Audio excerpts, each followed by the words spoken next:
Comets falling from the sky. Comets falling from the sky. Comets falling from the sky. Comets falling from the sky. Comets falling from the sky. Comets falling from the sky. Comets falling from the sky. This is the first time I've been able to do this kind of more complete understanding or view of your body. One of the things that's really important about this is that it's kind of legitimizing us as athletes. Parkview Sports Medicine. Game on.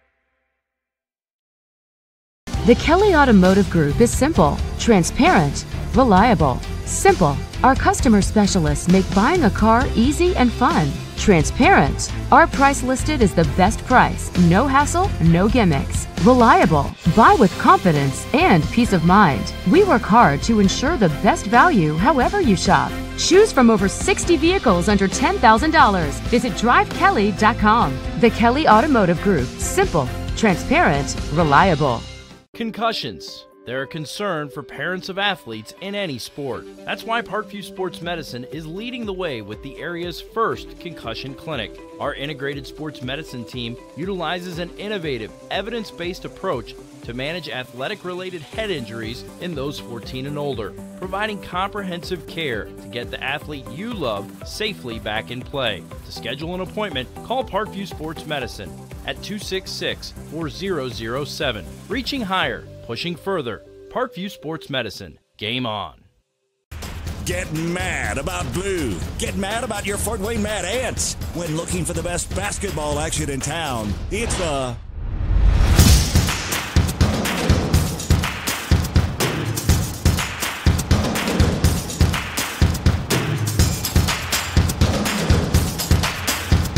Go to FortWayneMadAnts.com for the complete game schedule. See your Fort Wayne Mad Ants in action. Get mad about blue.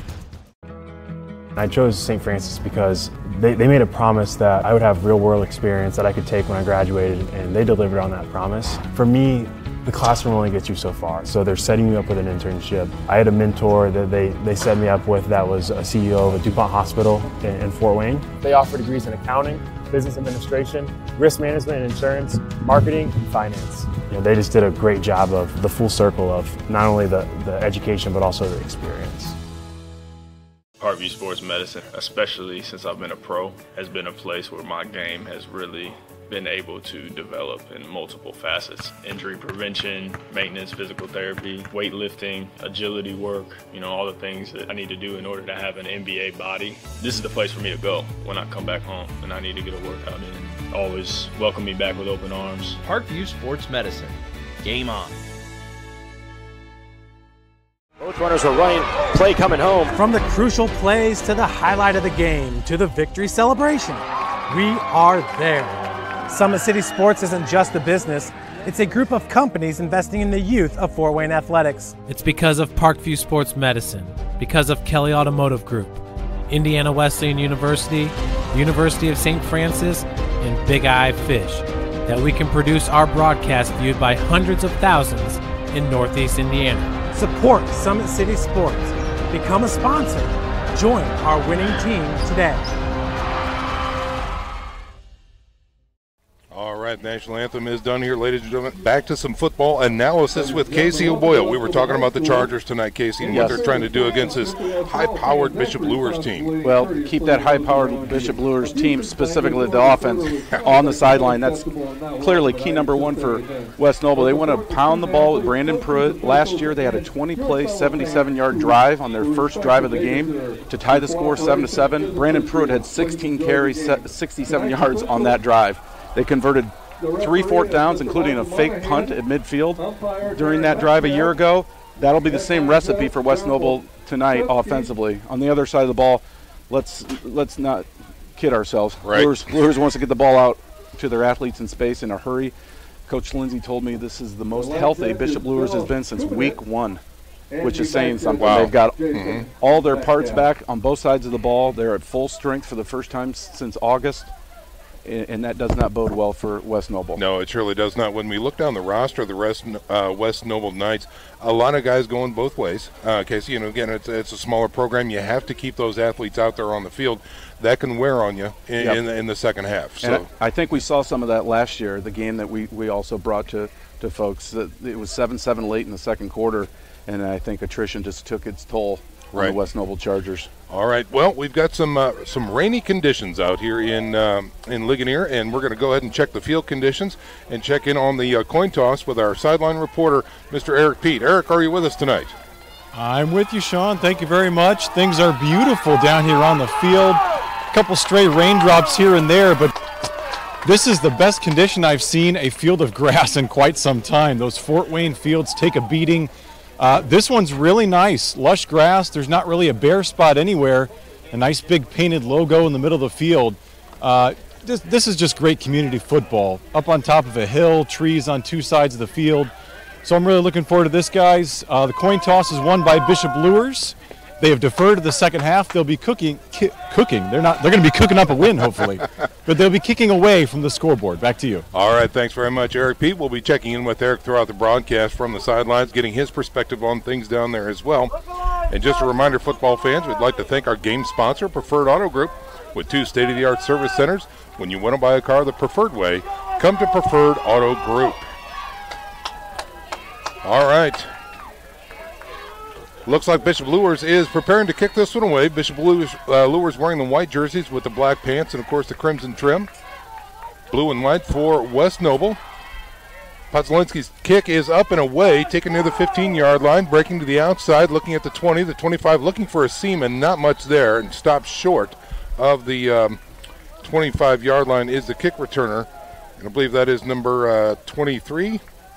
It was Josh Gross, 32. Josh Gross, 32, Yeah, a really good story in the Goshen News today on that young man, overcoming a lot of adversity in his life. Good to see him get that opening kick and give the Chargers a little space. All right, so here comes West Noble, the Chargers on offense, looking at a 1st and 10.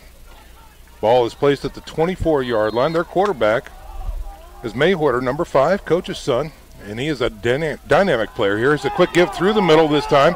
Taken for a gain near the 30-yard line. Nice, powerful run by Pruitt, the tailback. Yeah, we're going to see a lot of number 25 tonight, Brandon Pruitt. It almost looks like a zone read, but they treat it almost just like a power trap play. Yeah. They'll run that a lot, Sean. So they place the ball at the 30-yard line. We'll call that a gain of about 6, bringing up a 2nd and long for. First drive for the Chargers tonight. They're moving right to left on your radio dial. This is first quarter action. 0's on the scoreboard. Second play from scrimmage coming up. From the shotgun, Mayhorter looks over the defense. Here's a snap. Again, a quick give. Dive to the right side. He's finding some room there, pushing his way for a first down all the way out to the 40-yard line. Well, if Luers has had an Achilles heel this year, it's been on the defensive side of the ball, especially stopping the run. They're loading up the box. They've got 8 players in the box right now, Sean, and you run the risk of some big plays if you don't hit that in the backfield. Right away, yeah. Again, Pruitt on the carry that time. He is, again, the workhorse for the Chargers. See if we have some stats for Pruitt. He's got some pretty good numbers on the ground so far this season. He's looking to rack some up early here again. 1st and 10 for the Chargers. Here's a snap. Quick give. Through the middle. He finds some room on the counter. Gets it out to the 45-yard line. Another good carry between the tackles. This is shaping up to be exactly what West Noble wants. Run the ball hard, shorten the game, keep the clock moving. And right now, Brandon Pruitt is the man. Comes into the contest with 1,295 yards on the game, on the season, 6.44 yards per carry. Averaged 6.6 yards a carry last year as a sophomore. Very consistent runner for West Noble. That one was a gain of 5 out to the 45. Here's a quick snap. Again, give to Pruitt. Breaks 2 tackles. He gets into the linebacker core. Finally taken down from the backside into Bishop Luers territory. Well, I asked Coach Kyle Lindsay who he reminded him of in the SAC. And before I could even tell him who I thought it reminded me of, he said Alex Holiday Robinson, the Northside running back. Sure. 328 yards, a school record for Northside against Luers midway through the season. Yeah. And right now we're seeing why. Cam Harrison on that stop for the Bishop Luers Knights, but not after a first down by Pruitt on the ground. They have yet to throw the ball. Two wideouts to the right side. Here's again a give to Pruitt through the middle. This time the defense stiffens. He does fall forward for a gain inside the 45-yard line. Yeah, big Gabe Hendricks with some penetration there, helped blow that play up. For Luers to be successful tonight defensively, they've got to get penetration from their front three. Call that a gain of long 1, bringing up 2nd and long now for West Noble. Folks, just a reminder, the Northeast Chiropractic Center is our 106.3 sports media sponsor. You can catch all the highlights from past games on YouTube. Watch the touchdowns, tackles, and halftime interviews at youtube.com/Redeemer Radio. Thanks to Dr. Osinga for that. Now 2nd and long. We got a wing back to the right this time. Here's a snap. Play action. He looks to throw. Rolls to his left. Looking, firing, and incomplete that time. So nobody home on the play action. Their first attempt through the air is incomplete. Brings up 3rd and long now for West Noble. Yeah, clearly West Noble's going to have to convert a few pass plays to keep Luers' defense honest. That one, just not a lot there to the short side of the field. Well, and one of the things that the passing game from West Noble is really going to face is a lot of speed in the backfield for the Bishop Luers Knights defense. Absolutely, and in that second level, those two linebackers, senior linebackers, Kamara Harris and Alan Jackson are fantastic. They are. Two wideouts to the right, one wide left, and a single setback. Mayhorter looks, and he's going to fire off a timeout. Doesn't like the look of the defense or the way things are setting up. So 9:03 to go here in the first quarter. We're going to go ahead and step out for a 30-second break. When we come back, more playoff football action. Stick around, football fans.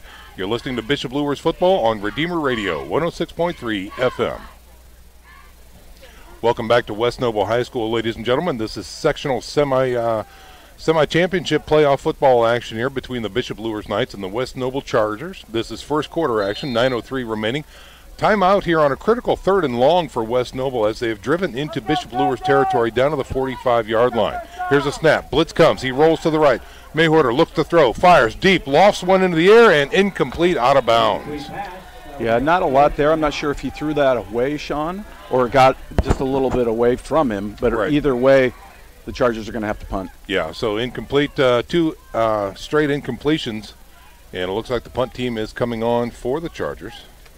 That's the downside when you rely on that ground game so heavily. If you get behind the chains a little bit early in the series, it can make for a difficult down and distance. All right, Gross, number 32, will punt this one away, gets a leg into it, and that's going to be taken near the 15-yard line. One tackle broken, breaking to the outside. That's Presley on the carry, gets dragged out of bounds north of the 25. And now here comes Kanapke and company on offense. Jordan Presley sat out practice this week, Monday and Tuesday, with a sore, gimpy ankle. I talked to him before the game on the field. He said he's 100%. All righty. Again, the Bishop Luers Knights, led by all-conference quarterback, senior Norman Kanapke, 6'3", 181 pounds, wearing number 15. He'll be in the shotgun as they break huddle and come to the line. Presley is offset to the right. Twins to the right, twins to the left. Spread offense, man in motion. Is gassed and they fake to him. They go to the air. Here's a quick screen. Presley out of the backfield. Jukes one. He's down the sidelines. He's got a block. He's at the 50. Gets hit at the 45 and taken down. Yeah, good tackle there by Gross. He leads the area with 8 interceptions. You can see there he's a pretty good open field tackler as well. That he is. Nice big strong hit, and you have to do that against Presley. Yeah. He has a way of getting slippery and really can put a shoulder into you if he wants to. Yeah, he's a home run waiting to happen, no doubt about it. So they move the ball down to the 45-yard line inside West Noble territory on the first play from scrimmage. About a 30-yard pass that time from Kanapke to Presley. Kanapke again through the air on a deep slant and incomplete that time. Yeah, some confusion there. 3 receivers all relatively in the same area. I think at least one of them ran the wrong route, Yeah, Sean. I think so, yeah.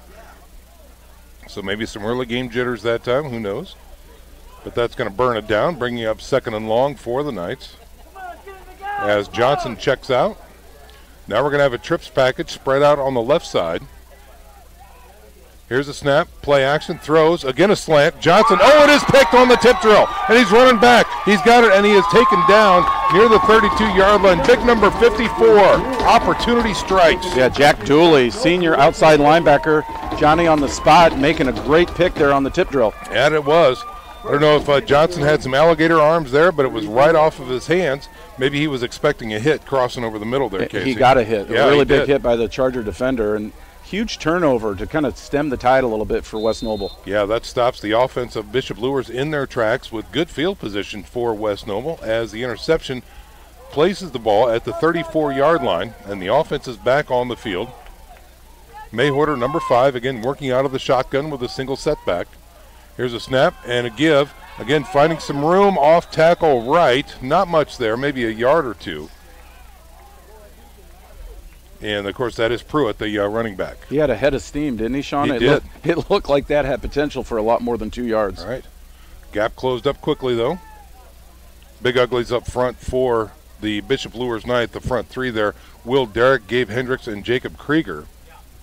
Beasts. Yes, indeed. Showing much improvement over this season. Absolutely, they really have. Call that a gain of 2, bringing up 2nd and 8 for West Noble. Blitz coming from both sides. Play action picked up. He rolls to the right. It's going to be a quarterback keeper around the edge. He's got the first down and more. Scampers out of bounds past the 50-yard line. This is something we did not see much of West Noble last year in this game, quarterback keepers. Yep. And Mayhorter this year, as the junior quarterback and the starter, gives them that dimension, a little bit more quick on the edge than the previous QB. And they mark it just shy of the midfield stripe, but it is enough for a first down. Mayhorter on the year so far, rushing 34 attempts, 21 yards. So doesn't have a lot there. That may have tied one of his longest runs, but he does have that edge and really a nice burst of speed. First down for the West Noble Chargers. Near the midfield stripe, here's again a give to the tailback, running right up the gut, and nothing there for, again, number 25, Brandon Pruitt. Yeah, Luers is loading up the box. They know exactly what West Noble wants to do, and I think for the Chargers to have some success tonight, they're going to have a few more quarterback keepers and some first down play-action passes. They have to hit 1 or 2 of those, Sean, to have some success. Loosen up that defense. 0-0 is your score. This is first quarter action, 7:05 remaining in the first quarter. West Noble driving after the interception. Ball placed right at the 50-yard line. 2nd and 9 now for the Chargers. Ball is set. Here's a snap from the shotgun pitch. Left side. Trying to find that edge. He's got some blockers. He's getting pursued. He's going to get knocked down inside the 45-yard line. So a nice run that time, again by Pruitt. He will be shy of the first down, however. Yeah, it's their version of a toss sweep. They are tossing it, but it's so quick and so close. But they want to get the ball in Brandon Pruitt's hands and let him get to the edge. Find some room around the edge. And that time they did. That's going to bring up 3rd and a long 2 now for West Noble. As the ball is at the 43-yard line of Bishop Luers. Here's a snap, toss sweep right this time, and he breaks it back through the middle. He's got the first down, dragging a tackler with him down close to the 35-yard line. Boy, Brandon Pruitt runs really hard. He's got great vision, Sean, and the cutback there was tremendous. It was. And again, a really nice drive. This is a really good start for West Noble. They've kind of gotten those jitters out of the way, and I think they're starting to find themselves offensively. They're showing some confidence here. They surely are. Down at the 35-yard line, a fresh set of downs. Pruitt, a two-way player, really, his strength from a D1 perspective, I think it's going to be on defense. Probably, is it not? Yeah, probably as an outside linebacker or a strong safety.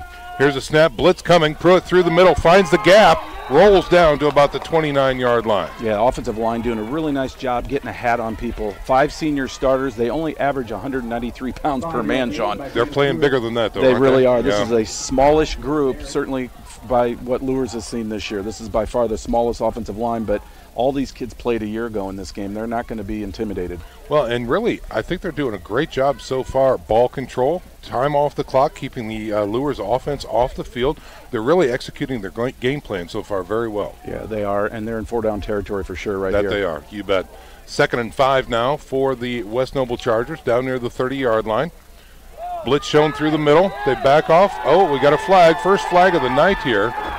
It's a free first down there. That it is, offsides against Bishop Luers, so the hard count worked with 5:07 on the clock here in the first quarter.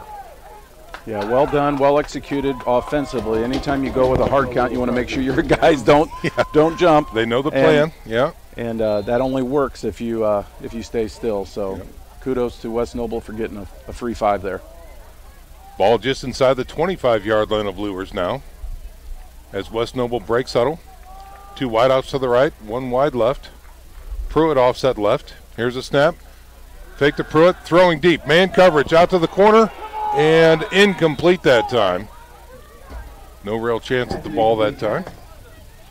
Yeah, the West Noble receiver got tied up around the 10-yard line, but it looked like a miscommunication. I think Mayhorter was thinking more of a fade. Yeah, and he was going in. Yeah, and that receiver there was looking to hit a post pattern. Right. That's going to burn that down and bring up 2nd and 10. So if you're going to miss one there, that's really not so bad. Trevor Franklin, senior wide receiver, not listed as a starter, but he's got good size for them at 6'1". That he does. They come back up to the line with 2nd and 10. Here's the snap. Again, give to Pruitt through the middle. Oh, he sit at the line and dragged back. Ooh, wouldn't want to be at the receiving end of that hit. Oh, mercy. Is that big Gabe Hendricks again? It is again? Hendricks, yeah. I mean, he just gave him a big polar bear hug, didn't he? He did, yeah. Again, folks, if you don't know about Gabe Hendricks, he checks in at 6'2", 337. And I think that's fiction. I think it is. I think he's bigger than that. Closer to 3.5 bills. He's a large beast. Great kid. Gabe's got a really good start tonight defensively. That he is. He's a force to be reckoned with right in the middle. So no gain on the play. Brings up 3rd and 10 now for West Noble. Critical down. Here's a snap. Play action. Looks to throw. Looking left. Firing left. He's got his man. It's caught down inside the 15-yard line. Again, I believe that was number 10 on the catch, Trevor Franklin. Yeah, Trevor Franklin, my understanding, is a good basketball player for the Chargers. He boxed out his defender there and went up and got that ball. Big pass play, and that's a key play for West Noble to give them confidence that they can move the ball through the air. Inside the red zone, down to the 14-yard line now are the Chargers with a fresh set of downs. 2 wideouts far right. Here's a snap. Pruitt through the middle that time, puts a shoulder into the line, falls forward. Not much of a gain, but he does get something positive there, maybe 2-3 yards. He is so tough, Sean, between the tackles. That he is. From our vantage point, that looked like that was a 0 gain, and he ended up getting a good 3.5, 4 yards. Yeah, he did. Clock winding down to 3.5 now. Still zeros on the scoreboard, but the Chargers are inside the Bishop Luers red zone now. Down to the, looks about 11, 12-yard line. 2nd and long. Here's a snap. Give to Pruitt through the middle. He finds some more room. Dives inside the 10-yard line down to about the 8. Another nifty run between the tackles. Pruitt showing his quick feet and his vision to pick up a couple yards. Looks like it's going to be 3rd and about 4.5. So they mark it, back at the 9-yard line. So just back inside the 10 now. And remember, Casey, this drive started off of an interception. And this is what the great teams do. They turn those turnovers into points. And West Noble, if they do it right, they're on the verge. They're very close here. Well, they've won the turnover margin all year long at a 8-2, one of the best seasons Coach Mayhorter's had in his 20 years here. 3rd and 5. Here's a snap. Trying to find some more room on the right side. Takes a lot of guys to bring him down. Again, Pruitt on the carry. And he's going to be very close to a first down, it looks like. I think he got it, Sean. I think he got it, yeah. All second effort. I tell you what. Oh, they're saying about a he's foot. A foot, 4 inches, 4th down. Oh, my.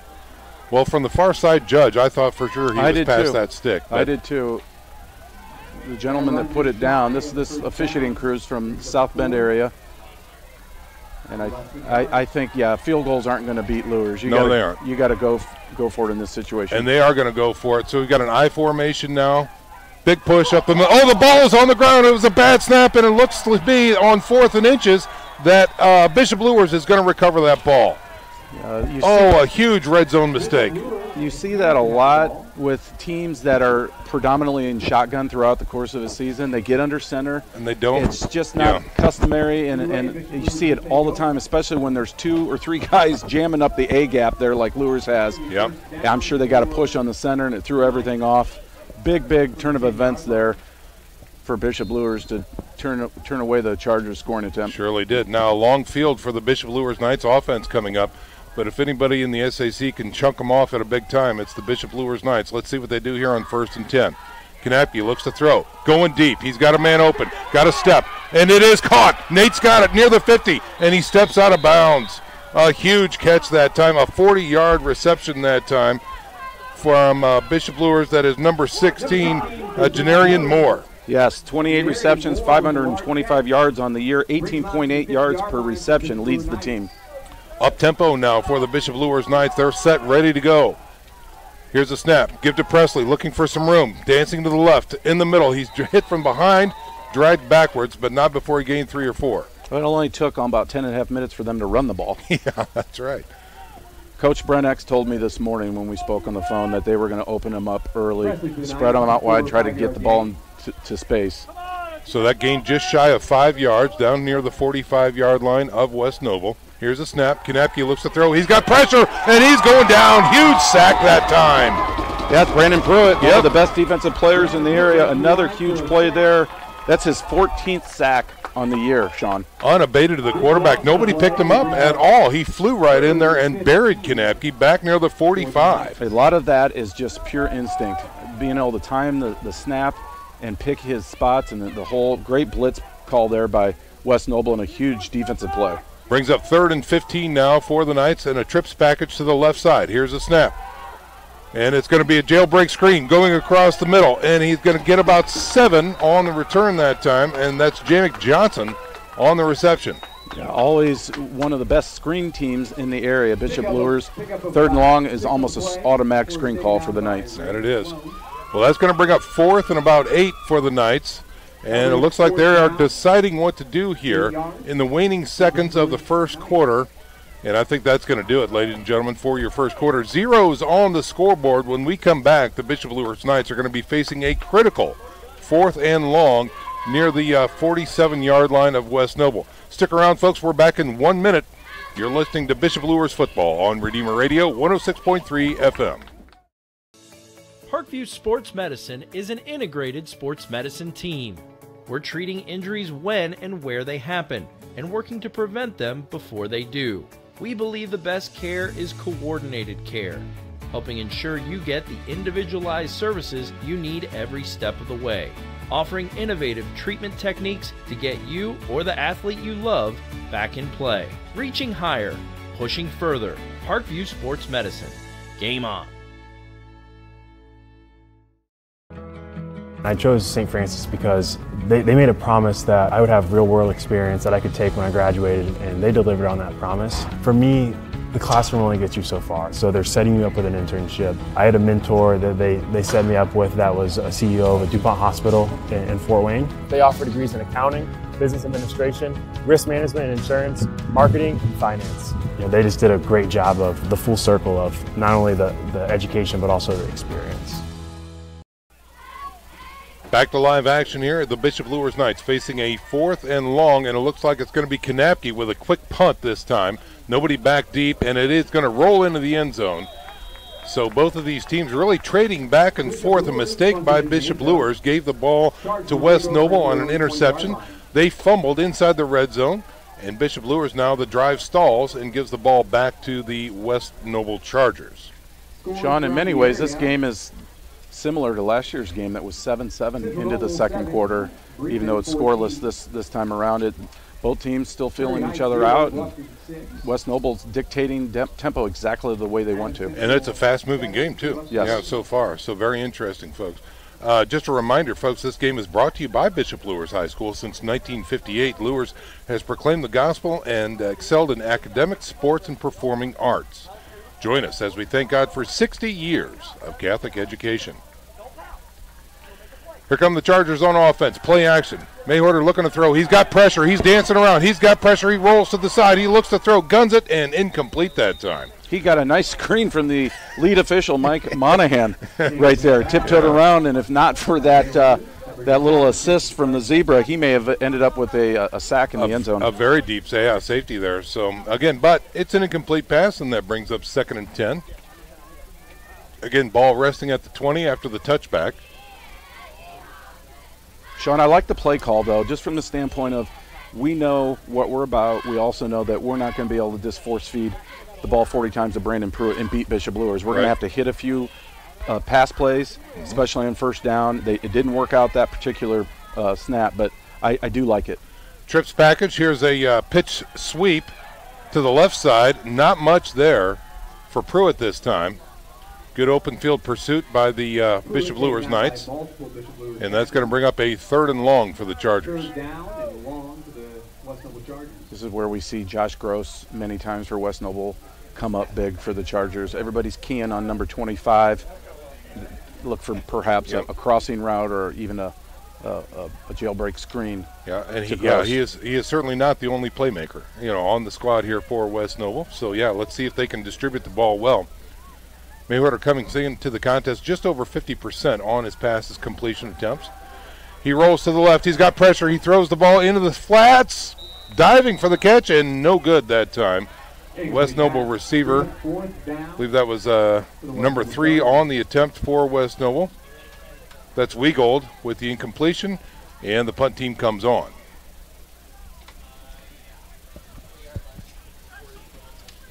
Certainly what Luers wanted there. 2 incompletions, stops the clock. West Noble took very little time off the clock then. They're going to get great field position. That's the key right here, too. Gross in for the punt. Soccer-style kick.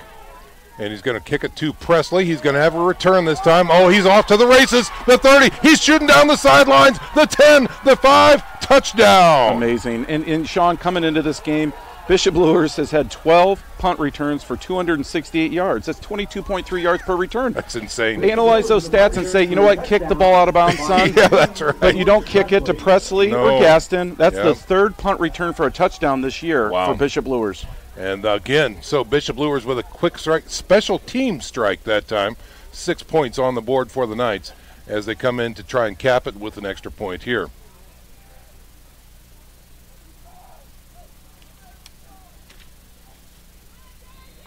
So they'll line things up. Carter Drake in. All-conference Carter Drake. That's right. Had a couple big kicks early in the year.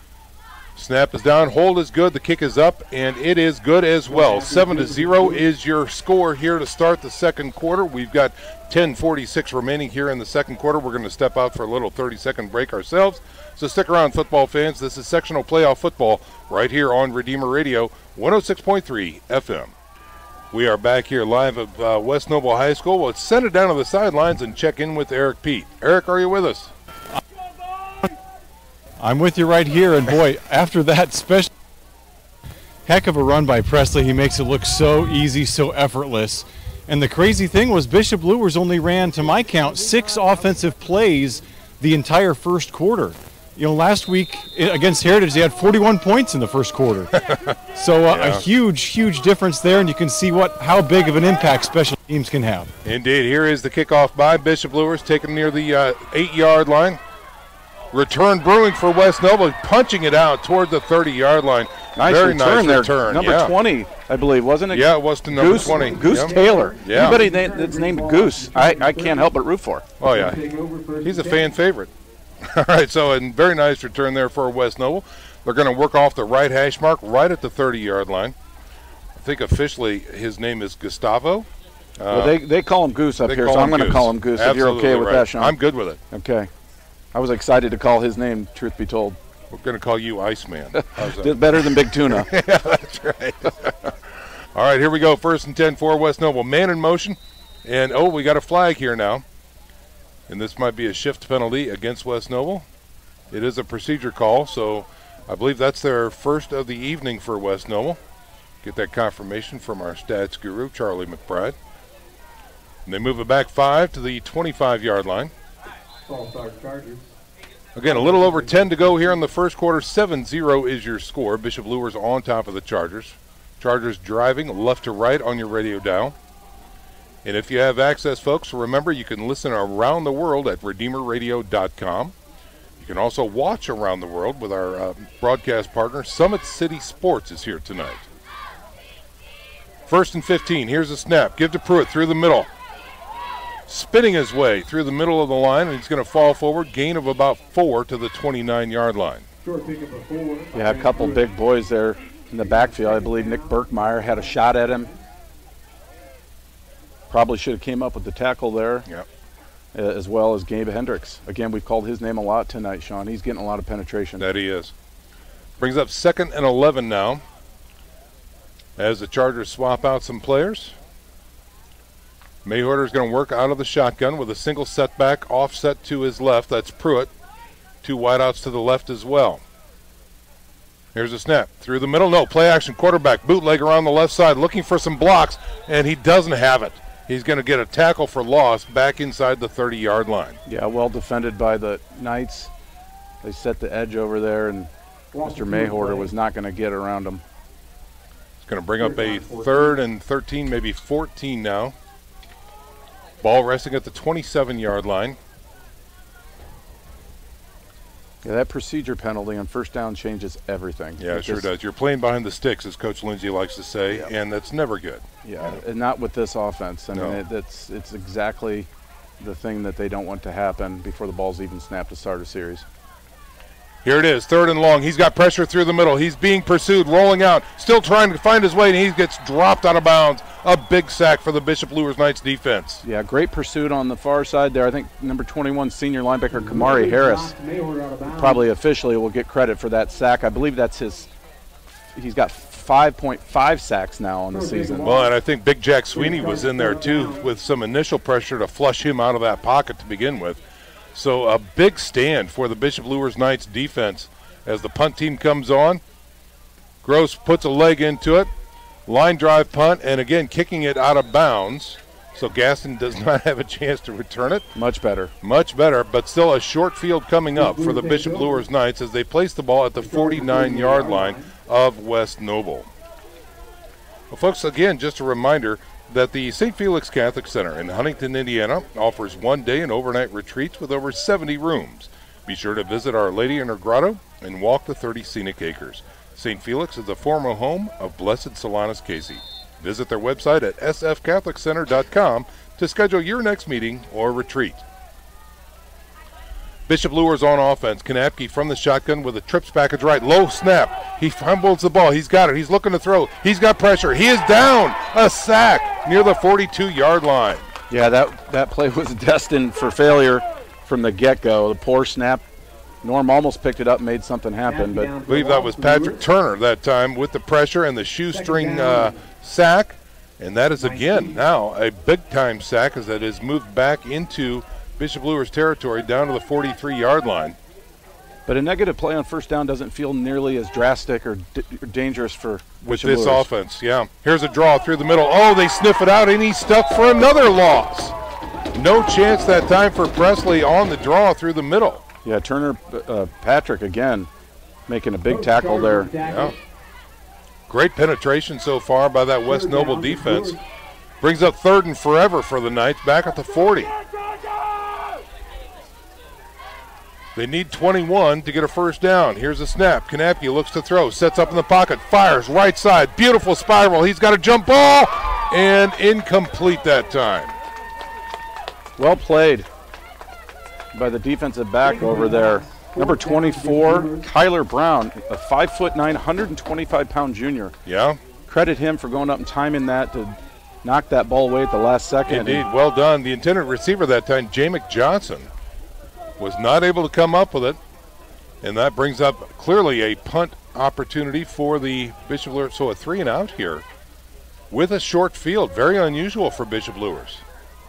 And West Noble should get decent field position themselves. Kanapke with a punt, end over end, angling toward the sideline, takes a little bit of a Luers hop, and it's going to be touched up near the 22-yard line. 7-0 is your score. Bishop Luers on top of West Noble. 7 minutes and 33 seconds remaining here in the second quarter. Go down to the sidelines and check in. Guys, we got a lot going on around the league tonight, as you know. Snyder is over at Carroll, and right now Snyder's winning that one 14-6. Homestead's over at Northrop. I haven't gotten an update there yet. Leo at Dwenger, or actually Leo at playing Dwenger at Luers. That one's tied, guys, 0-0. Wayne is up on New Haven 12-0. So back up to you. Thanks, Nick Gray. We'll check in with Nick a little later as well. Here's a snap on 1st and 10.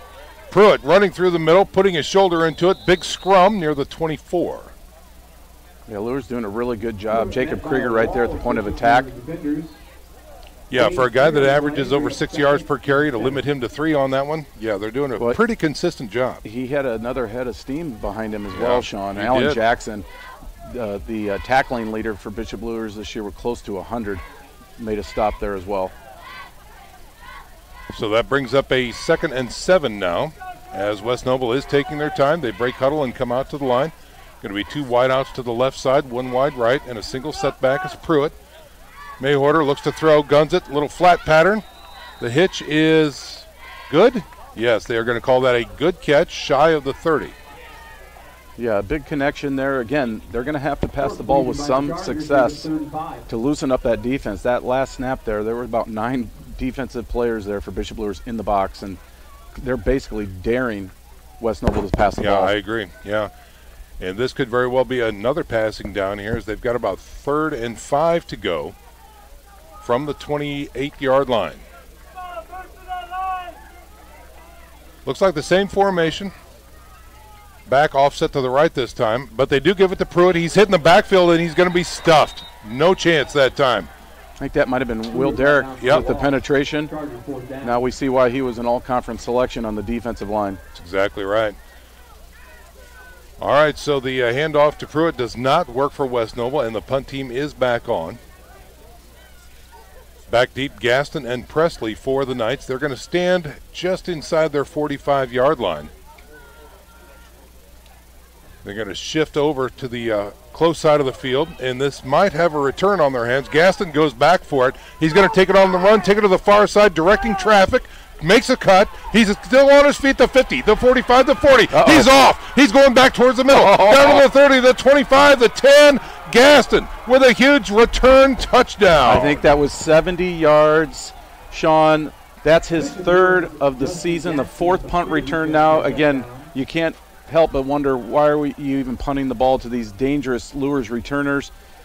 Before the game, Jordan Presley told me Indiana State has offered, but he's still holding out for Ball State. I'm sending these last 2 punt returns to Ball State if I'm Mr. Presley. Isn't that the truth? Wow. So another special team score, 2 punt returns so far on the night for touchdowns for the Bishop Luers Knights. And they are getting ready to chip in a Carter Drake PAT attempt here. Snap is down, hold is down, kick is up, and good. 14-0 is your score. The Bishop Luers Knights over West Noble with 5.5 to go here in the first half. Stick around, folks. We're back in 30 seconds. You're listening to Bishop Luers football here on Redeemer Radio, 106.3 FM. We are back to playoff football action here in Ligonier, Indiana, where the Bishop Luers Knights on 2 special teams plays, both punt returns, 1 for Presley, 1 for Gaston, have resulted in 14 points on the board. So, Casey, again, offense really not able to do too much, but those dangerous return guys for Bishop Luers, man, they're something. Again, they came in averaging 23 yards per punt return between Gaston, Presley, and J. Johnson. Mm-hmm. And I just don't, the previous punt, they kicked out of bounds, and they ended up getting a 3-and-out. It worked to their benefit. Right. You just can't give those guys the ball in open space. No. Here's the Bishop Luers punt, taken back inside the 10. Working its way through the middle. Nice return again on the field for West Noble. Hard charging right up near the 30-yard line. It's our guy Goose. Yeah, Taylor's doing a fine job that time. Running hard, putting his shoulder into it, giving them a really good field position near the 30-yard line. We'll call it the 31, actually. Well, this is kind of a dangerous time right now for West Noble. About a little less than 6 minutes to go here before halftime. The Chargers have to put together a drive, and if nothing else, eat up some clock and keep this at 2 scores. You know, when they started, you know, they were doing just that. They were able to execute, you know, but I don't know if, in fact, the defense has a different scheme, if they're blocking differently down there in the trenches or whatnot. But Pruitt was really doing a fine job doing ball control and moving the chains. Maybe they can get back to it. Yeah, Luers defensively is sold out against the run. Yep. Here's a snap. Pruitt, end around. He's got a blocker. He's out at the 40, and he gets, tripped up north of the 40 at about the 43-yard line. Yeah, great tackle there. Number 6? Yeah, Joe Derrick, junior defensive back, coming up and really did a nice job getting off the block and making that play. Derrick playing a little bit bigger. You know, he checks in at 5'4", 148. So, yeah, nice open field tackle that time with some real power for Derrick. I like that play, though. I like how they pulled a guard and got out front there and got a lead blocker for Brandon Pruitt on the edge. Very effective. On first down, again, give to Pruitt through the middle, diving his way for some additional yards. out to about the 47-yard line. Going to bring up second and manageable. Yeah, and you stretch the defense with a successful running play on the edge. That softens that middle a little bit, and that's why what we saw there. They went back to their bread and butter, and again, a nice 5-yard pickup by Brandon. And Pruitt. it's human nature when they do that case. The defenders always take a half step out. Yes. They can't help it. Making sure that doesn't happen again. Yep. 2nd and 5 now for the Chargers, near the 47. Here's a snap from the shotgun. He looks to throw, guns it out to the flats. He's got his man. It is caught. He shakes one tackle, not able to shake another, but he does have enough for a first down. I believe that was number 3 on the catch, and that is Weagold. Yeah, Dakota Weagold, the senior. The senior split in. Again, nice, simple, safe hitch route. Nothing fancy there. If Luers is going to load up the box, they can get 5-6 yards on the outside there. I think we'll see more of that until they run it till you stop it. Until they stop it, correct. Hitches and slants. Let's see what they do here on 1st and 10. Clock becoming a factor here in the first half. 3:40 to go now. Here's a snap. Give to Pruitt through the middle. And again, Big Jack swinging, got an arm on him, stopped the forward progress. Then all his buddies came to swallow up that hole. 2nd and 8 for the Chargers. Gain of 2 that time. Yeah, another carry that looked like it was going to be 0 yards. He finds a way to get positive yardage after contact. Does a really good job keeping his legs moving.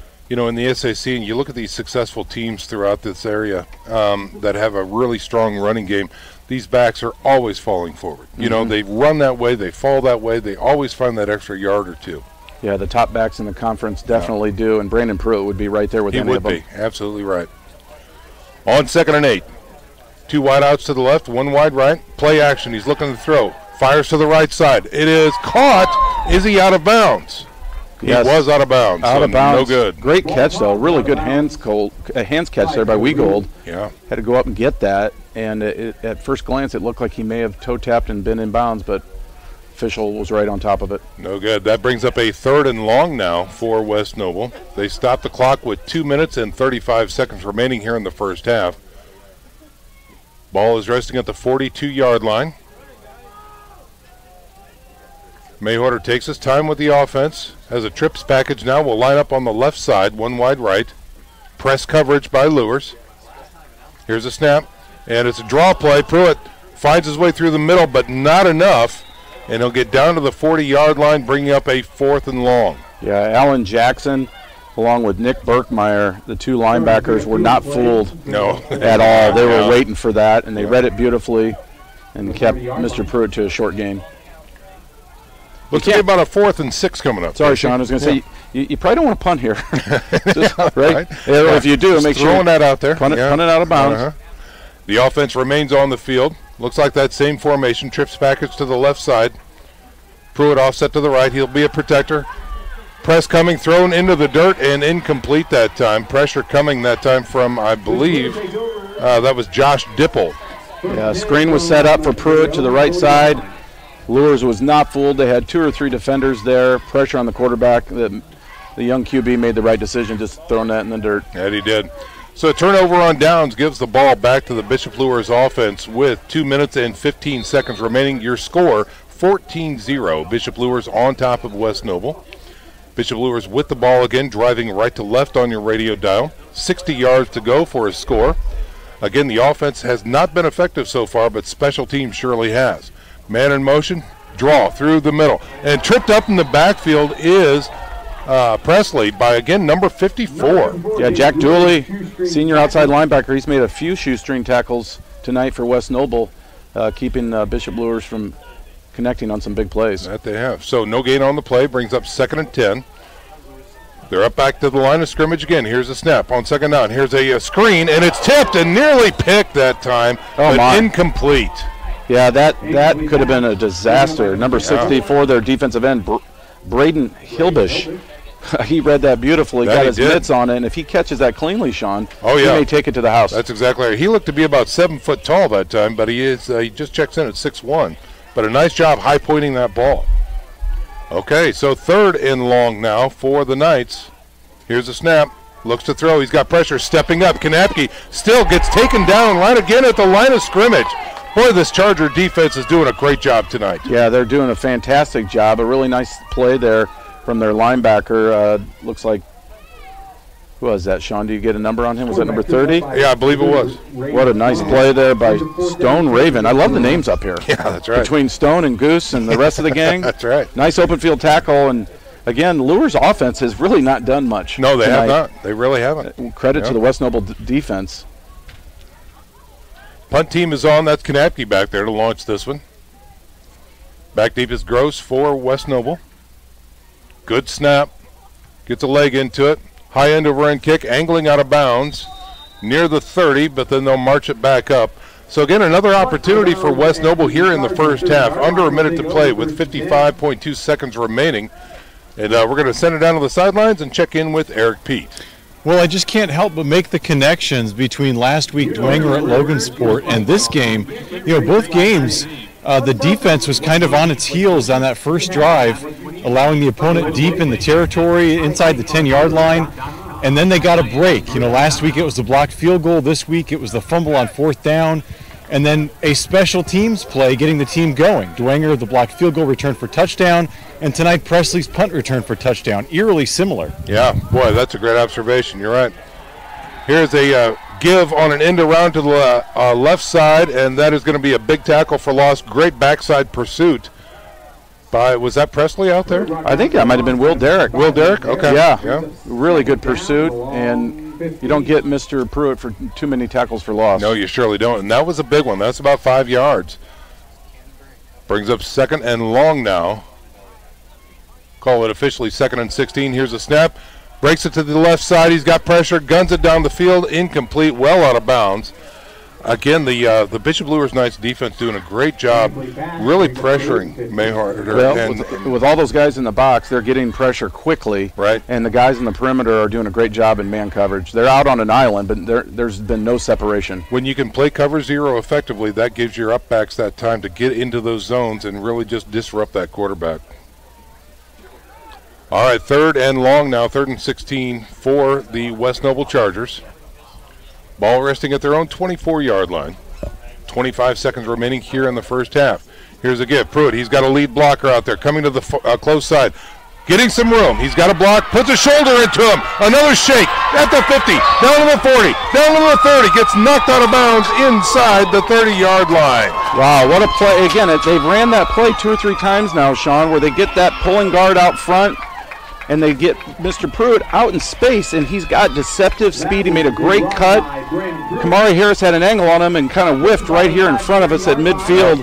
And my goodness, if West Noble had just a little bit more time, they might just run out of time here. A 49-yard run that time by Pruitt puts them in shape. Can they do anything here with 14 seconds remaining in the first half is the question. And they've got to throw it. I mean, that's right. That's pretty clear with this down and distance and the time situation. They don't have a choice. Ball at the 27. Now we've got stoppage of play. Bishop Luers wants to talk about it a little bit before the snap. So we're going to step out for a little 30-second break ourselves. 14-0 is your score, ladies and gentlemen. Getting ready to close out the first half, and we'll be back in 30 seconds. Stick around. You're listening to Bishop Luers Football on Redeemer Radio, 106.3 FM.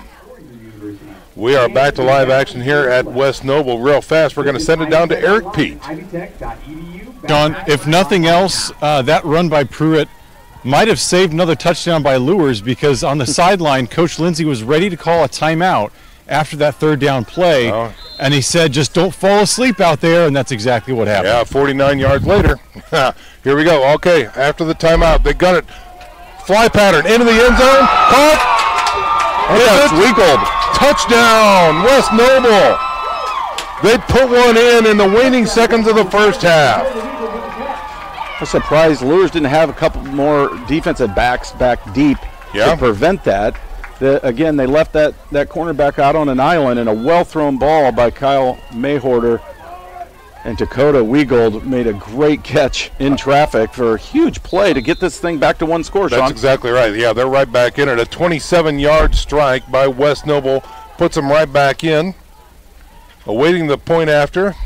The kick is up, and it is good. 14-7 is your score with 9 seconds remaining here in the first half. We're going to step out for a little 30-second break. You're listening to Bishop Luers Football on Redeemer Radio, 106.3 FM. Welcome back to Playoff football action, ladies and gentlemen. Time to take a little breath here. Ligonier, Indiana. It is the Bishop Luers Knights taking on the West Noble Chargers. And again, we've got a game on our hands. 14-7 is your score. West Noble with a 27-yard strike. And now preparing to kick this one away from the 40-yard line. Kick is a low liner on the ground, taken near the 13-yard line. That's Gaston going towards the middle, finding a seam. Going to the far side now, still on his feet, past the 40, the 45, still on his feet. He is down. He is gone. The 20, the 10, the 5. He dives for it, takes out an official, and it's a touchdown. It's unreal how you could, by all practical purposes, outplay Bishop Luers in some regard and be down 2 touchdowns, all on 3 returns, special teams returns. Incredible. I think we're going to mark that, Charlie, I think about an 87-yard return that time. Incredible. The special teams play. Gaston and Presley tonight have been on fire for the Bishop Luers Knights. And another score with 0.7 seconds remaining. 20-7 now is your score. Well, Eric, I think Coach Lindsay still got that touchdown after all. Yes, he did. Carter Drake with the extra point, and it is good. 21-7 now your score. And it looks like that's going to do it for our first half, ladies and gentlemen. An incredible way to end the first half of action here. West Noble 7, Bishop Luers 21. All special teams tonight for the Bishop Luers Knights. Lots more to come during our halftime presentation, but for now, we're going to step out for a 1-minute break. Stick around, folks. This is Bishop Luers football on Redeemer Radio 106.3 FM. Parkview Sports Medicine is an integrated sports medicine team. I mean, I always had my family behind me, I always had my team behind me, but to have staff that wanted the best for me and to get me feeling better the quickest was really reassuring. Parkview Sports Medicine. Game on. The Kelly Automotive Group is simple, transparent, reliable. Simple. Our customer specialists make buying a car easy and fun. Transparent. Our price listed is the best price. No hassle, no gimmicks. Reliable. Buy with confidence and peace of mind. We work hard to ensure the best value however you shop. Choose from over 60 vehicles under $10,000. Visit drivekelly.com. The Kelly Automotive Group. Simple, transparent, reliable.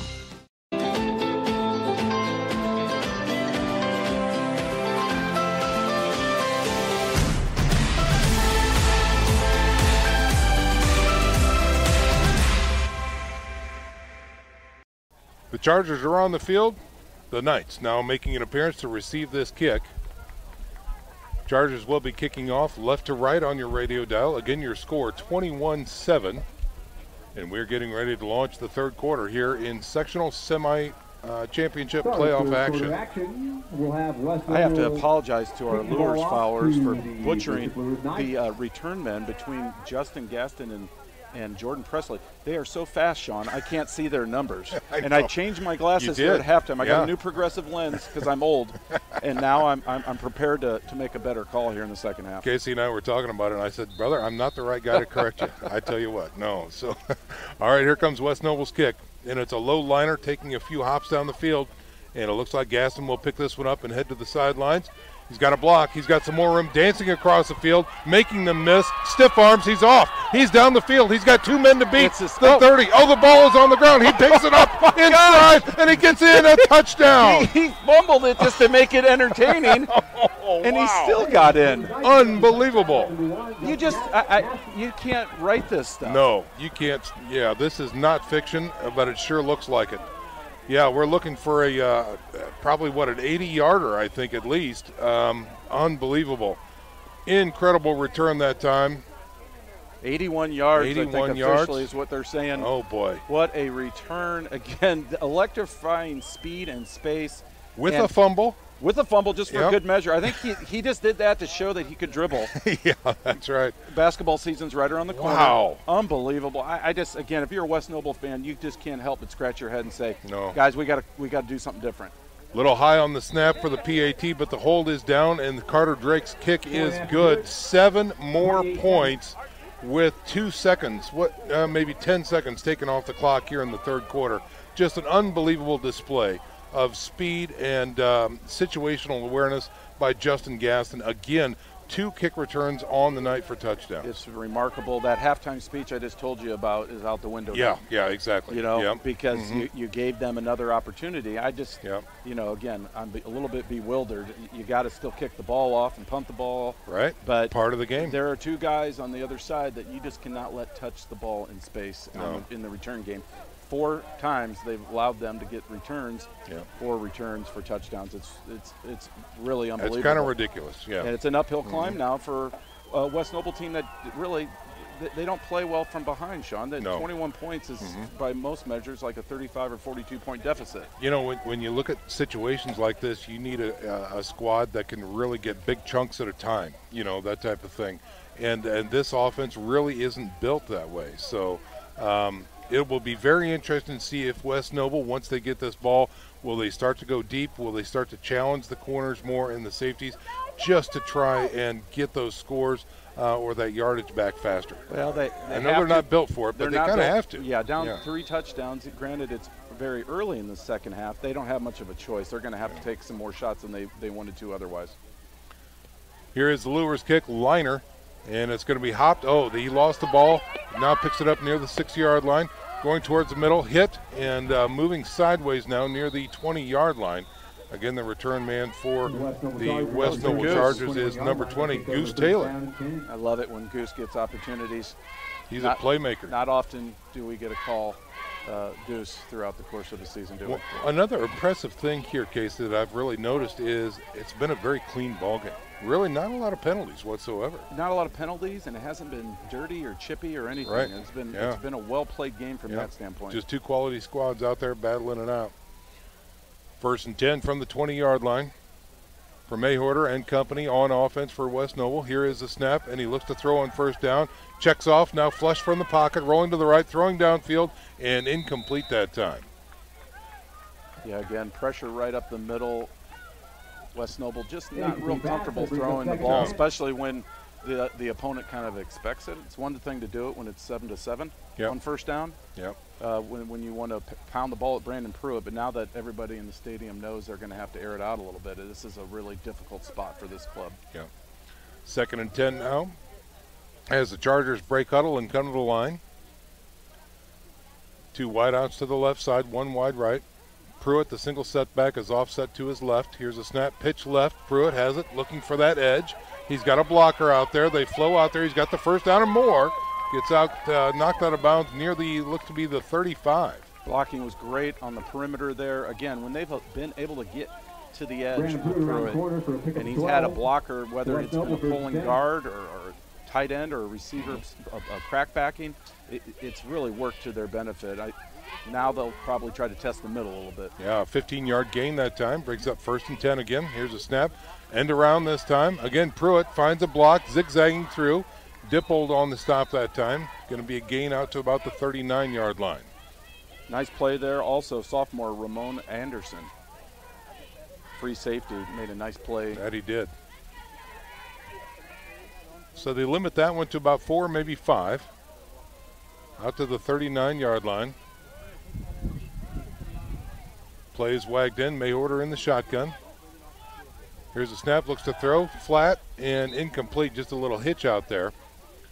Mayhorter really not looking comfortable back there to pass a short pass. Yeah, it's just not part of their DNA, Sean. They want to pound the ball and throw some play action, and it's hard to throw play action down 3 touchdowns. And the longer, you know, when they go over the top or go deeper, he's been pressured each and every time. Yeah. He just doesn't have time in the pocket to set up back there. Too many guys in the box to block, and they're not real big, as we talked about at the top. And there's just so much that you can do offensively right now if you're West Noble. You can't get too impatient here. I think you still have to stick with your game plan. See if you can't get this back to 2 scores. 3rd and 6. Here's a snap, halfback pass. He launches it across the field. He's got a man, and it's tip ball, no good that time. He was going for Gross out there in the flats on the left side. And the tip ball just hits the ground, and that brings up 4th and long. That was a well-designed play. Was it Gross or was it Pruitt? I think it might have been Pruitt on a throwback. Might have been. They faked it to him. He went out into the flat. They actually ran a play similar to that in the first half. that I thought perhaps they would come back to, and it was just well defended by the Knights. Yeah, 2 men out there. 4th down, and it looks like the punt is away, and this one will go out of bounds. No return possible. That almost hit the track. That yeah, was it did. Probably a good decision. Very effective that way, and they're going to march the ball up to the out of bounds, north of the 40, out to the 41-yard line. So, again, good field position here for the Bishop Luers Knights. But, again, Casey, we've seen this happen before. Kind of big deal. Yeah, well, it hasn't been the Knights' offense. Yeah. That's created problems for West Noble. It's just that return game has just been unbelievable. Nightmarish. And right now, West Noble, again, can they stay in this game? Well, they got to make a stop right here for sure. Yeah, they do.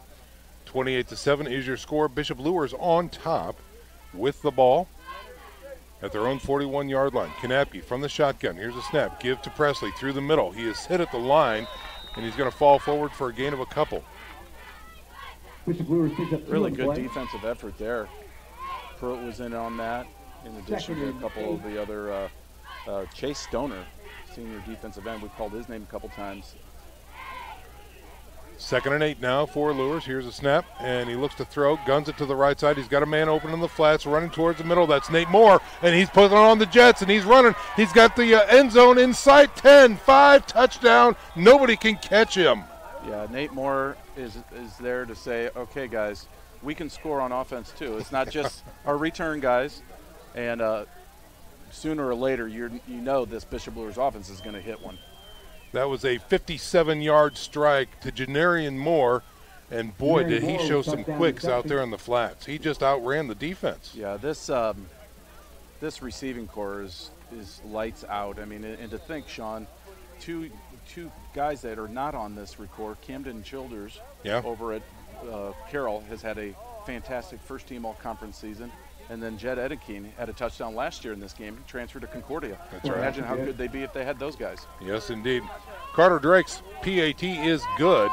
And now the offense is on the board, raising the score 35-7, Bishop Luers over West Noble. We're stepping out for a 30-second break. Stick around, folks. A lot more football to play here from West Noble High. This is Playoff Football right here on Redeemer Radio, 106.3 FM. We are back to live action, ladies and gentlemen. A 57-yard strike from Kanapke to Moore puts 7 more points on the board for Bishop Luers, and they now prepare to kick off from the 40-yard line. Bishop Luers wearing the white jerseys tonight with the black pants and the crimson trim. Kicking right to left on your radio dial here in the third quarter. It's a low liner, takes a hop, takes another hop over the receiver's head, picks it up inside the 5. Trying to find some room. That's Goose on the end around this time, and he's going to get tripped up near the 21-yard line. Well, right now I think we're going to send it down to the sidelines and check in with Nick Gray with scores and updates from around the state. Well, guys, Snyder's over at Carroll tonight, and they're winning that game 21-6. Homestead's at Northrop. They're up 17-0. Bishop Dwenger against Leo, they're leading that contest 21-0, and then Wayne is out at New Haven, and they're winning 40-0. So the winner of each of those matchups will play each other, and I kind of predict that it'll be a BD Wayne matchup. So the other game that's real important is Belmont Concordia. That one's tied at 14 right now, guys. Back up to you. All righty, thanks very much, Nick Gray, for those updates. We'll check in with Nick during the fourth quarter as well. Rain held off here in Logansport, so Ligonier, excuse me. Deja vu all over again. Yeah. So a nice clear night, chilly down there, but again, no rain, which is always a great thing for us. I was talking to Coach Wharton from Bishop Dwenger earlier today, and I think he said we had 7 or maybe 8 rainy nights on Friday nights this season. It's been a quagmire from week one. That's right. Here's an end around, and again, he's off to the races. Another great job. They found something on that far side of the field when they run left with Pruitt, and he gets another first down for the West Noble Chargers. Yeah, I think they have to keep feeding him. He's going to have a monster game, and then sprinkle in a pass or two here or there. As they can. 2 wideouts to the right side now on first down. Here's a snap. Give to Pruitt. Off tackle to the right side. Going to fall forward north of the 30 to about the 32-yard line. So again, sectional championship football will be right here on Redeemer Radio next Friday, leaning towards the Bishop Dwenger Wayne contest from Wayne High School. That's going to throw a big wrench in our technical crews. Right, but here we go. Second down. Here's a snap. Looks to throw. Goes over the top. We've got a flag knocked away by Gaston, but we do have a flag thrown by the back judge. Yeah, it came out early. Yeah, it did. Be, I would think, defensive holding. Defensive holding, impeding the route, maybe? Yep. Yeah, that's exactly what it is. All right, so the Charger faithful like that call. We've got 9:11 to go here in the third quarter. 35-7 is your score. Bishop Luers on top. And that's really been one of the few penalties here in the contest. Third on Bishop Luers. Charger ball. And they will bring the ball out to the 42-yard line and a new set of downs for the Chargers. Coming up here with 2 wideouts to the right, 2 wideouts to the left, and a single setback. Flowing to the left side, looking to throw. Throws it, and incomplete that time. It was a nice little sticks route there to the flats, but incomplete. So, an intended receiver, I believe, was number 22, Nick Moore for West Noble.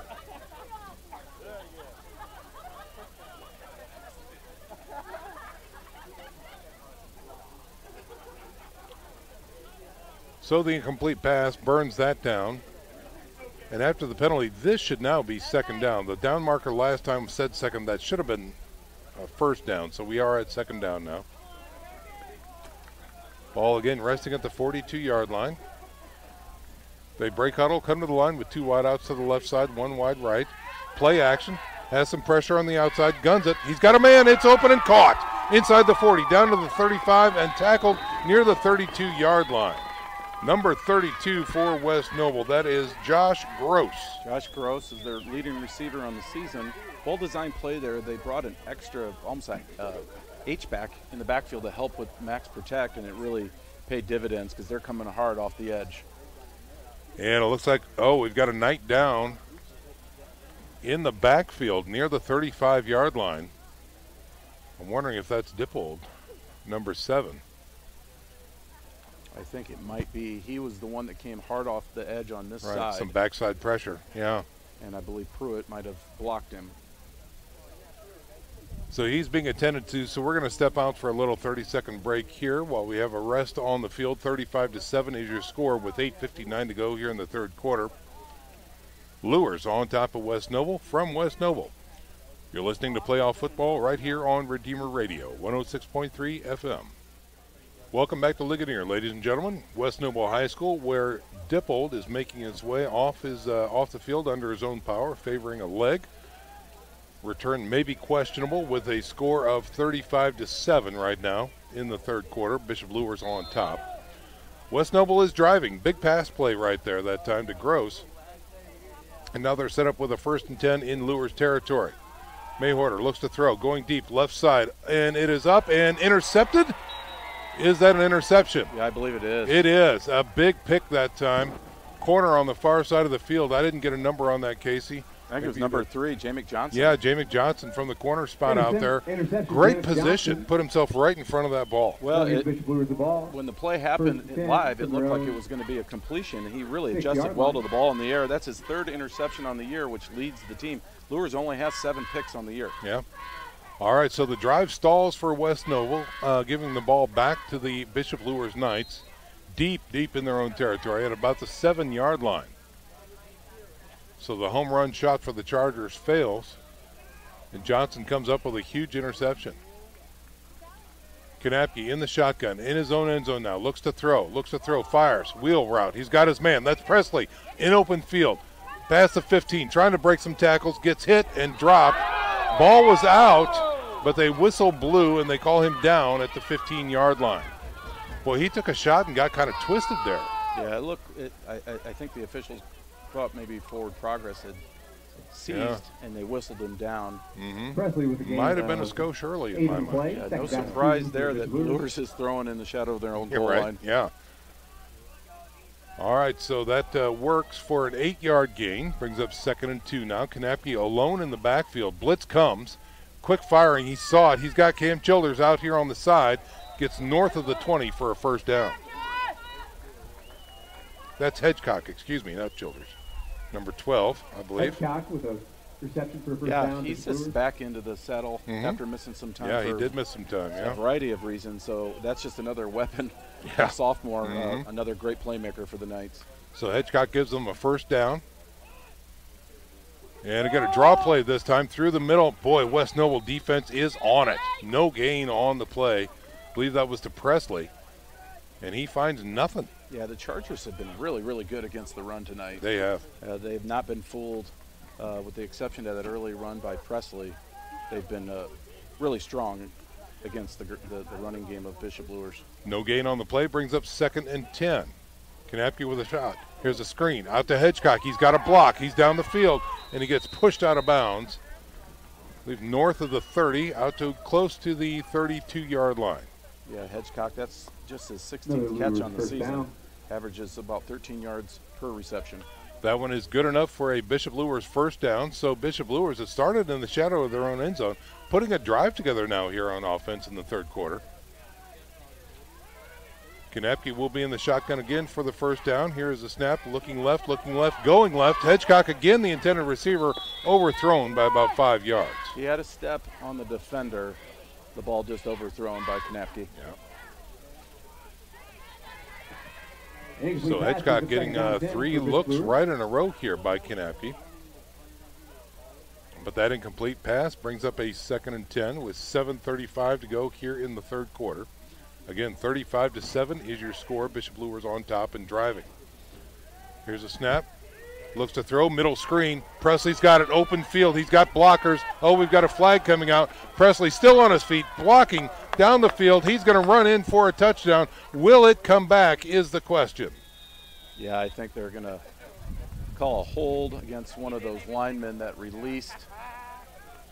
And the officials are discussing it right now, but again, another athlete, Luers athlete in space, and you see what the result is. Well, a great play call. Middle screen that time. It looks like, was it an illegal man downfield?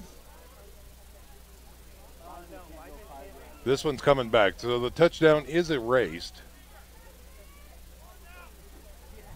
That would have been a 66-yard score by Presley. I never saw a signal, Sean, so I'm not sure. Well, I saw the white hat tapping his cap. Well, then that would probably be a little man downfield, which is a loss of down. It wasn't an official real call. He didn't step away. They just kind of marked it off, and here we go. Okay. So brings up 2nd and 15 now. Kanapke will once again be in the shotgun with a single setback, 2 wideouts to the left side. Here's a snap. He looks to throw early. Out pattern. He's got his man. Gets north of the 40 before taking out of bounds. That's Jamick Johnson with a nice catch. Jamick Johnson has really emerged as one of the finest receivers in the area, a guy that was kind of under the radar entering the season, and as the years progress, he's really evolved into Luers' primary guy. You always see him on the highlight reel. You really do. That's all there is to it. Going to bring up a critical 3rd and 3 now for Kanapke as he looks to the sidelines just to make sure. Taking plenty of time. Back offset to the left side. Here's a give to Justin Gaston, who finds a seam. Still on his feet with a straight arm. Gets the first down and more into West Noble territory down to the 49. Good hard run between the tackles there for Gaston. Showed that burst of speed again. Great opportunity here for Luers offense, which, let's face it, in the first half they struggled to right the ship a little bit, get a little confidence going into next week, and really open their playbook and try a lot of different things. Sure. They do have 1 touchdown on offense so far, trying to add to that total. They would have on the previous set of downs, but that one was called back with an illegal man downfield. So they regroup and are still moving the chains down the field. 1st and 10 at the West Noble 49. Kanapke blitz comes, gives to the tailback. He's hit at the line of scrimmage. Falling forward is number 5 for the Bishop Luers Knights. That's Braden Coward, excuse me. Coward, I believe, is their 2nd leading rusher on the season. Brandon Pruitt, again, knifing through the offensive line to make that tackle. Coward's got a big brother from University of St. Francis fame. Cousin. Big voice comes out of the press box out of nowhere. All right, 2nd and 8 now. Here's the throw out to the flats, in and out of the hands of Janarian Moore. So that's going to burn it down and bring up 3rd and long now for the Knights. Again, nice drive, even if, in fact, they do have to do something like a punt here, because remember, this drive started way back inside the 5-yard line for the Knights, and now they're in West Noble territory. Well, you can see a concerted effort to get Cam Hedgecock involved, too. Yeah. So you can check that off the list. Blitz comes. He's flushed from the pocket. Konecki rolls to the right, throws on the run. He's got him. Oh, Johnson makes a circus catch, but does he make it is the question. He does. They call it a good catch. Much to the chagrin of the West Noble faithful. I saw the ball come out late, Sean, and I did not think they were going to award him the catch. It looked like he might have been bobbling it just enough before he got to the sideline. That could be a break for the Knights. That got waved off, Casey. The white hat comes in and waves it off. Okay. So incomplete catch is actually called there. That's the lead official, Mike Monahan. Yep. Good job consulting, getting together, and making the right call. Yep. Yeah, I think the side judge on that side couldn't see that ball coming out because of the sidelines. The players were in the way of that. Yes. From his perspective. But again, that was quite the circus catch. He wasn't able to maintain possession. All right, so the punt team comes on for the Bishop Luers Knights. That's Konecki back there. Low liner, takes a tumble, picked up near the 10-yard line, going to the sidelines. I think that's Gross. I think you're right. Yep, he is the kick returner for the West Noble Chargers. And so the drive stalls. Defense for West Noble holds. And they will take over again.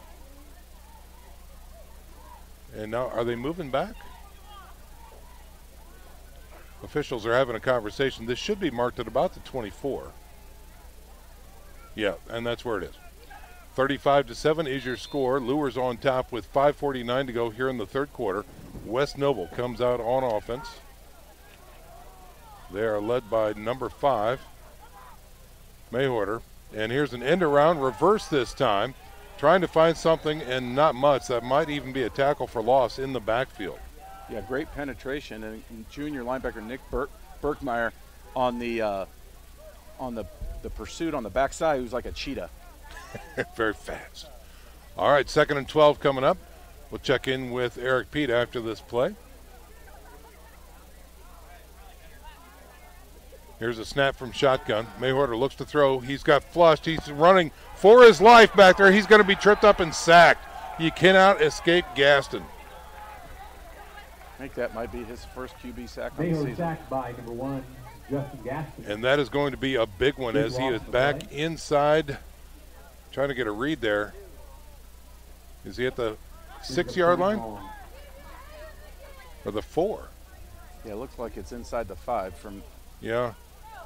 Wow, so a big-time sack. They have to get out to the 34-yard line for a first down, and it's 3rd now and forever, 3rd and 29. So again, the Bishop Luers defense doing a great job pressuring that quarterback all night long. From the end zone, he fires to the flats, long, deep, and incomplete that time. So no good, bringing up a 4th down for West Noble. So the defense gave them an opportunity. They really weren't able to take care of it. Let's check in with Eric Pete. Eric, what do you have for us? Guys, if you can hear me. Well, we heard you. Can you hear me? That's about it. Sorry, ladies and gentlemen. Again, we're having some technical difficulties with our sideline mics tonight. Can't apologize enough for that. But we'll see if we can get Eric a little bit later.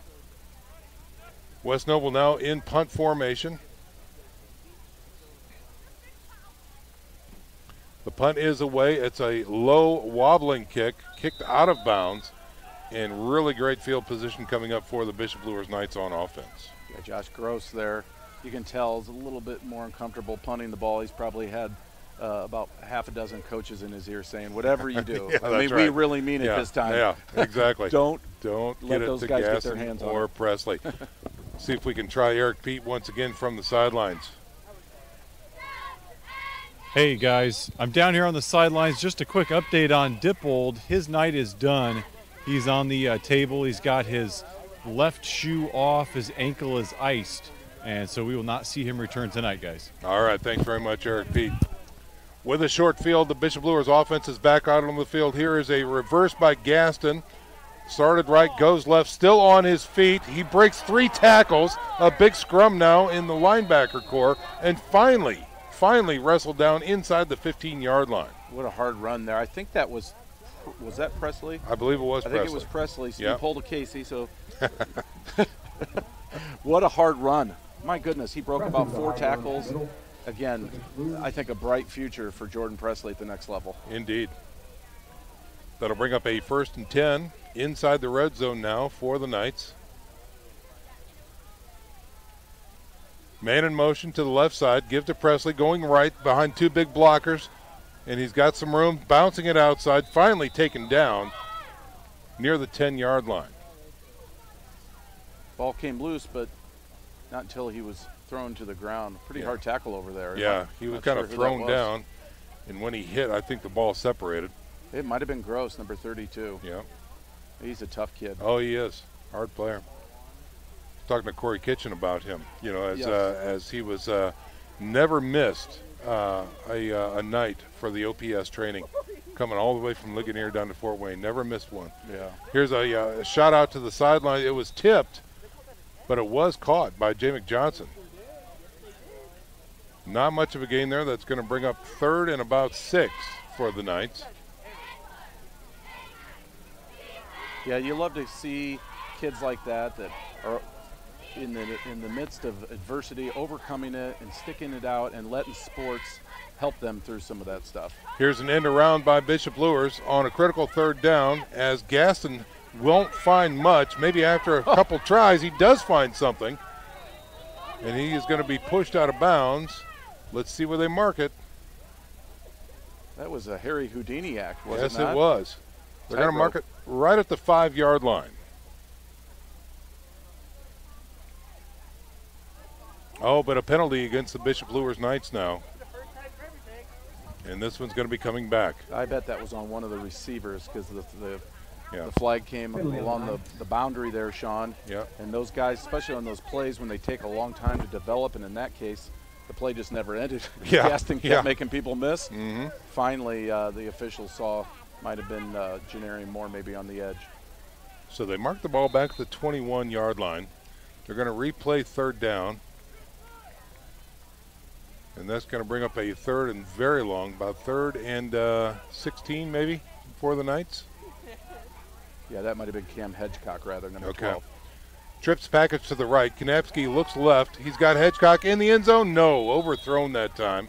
Little fade route, man coverage out there, and they just couldn't connect. It's twice now that they've gone to him on a fade route and overthrown him. Norm's just put a little too much on it. Now the question, will they try Carter Drake? Yeah, Drake's out on the field. See if he can chip one in from the left hash mark. About a 39-yard attempt. Yeah. Is that correct?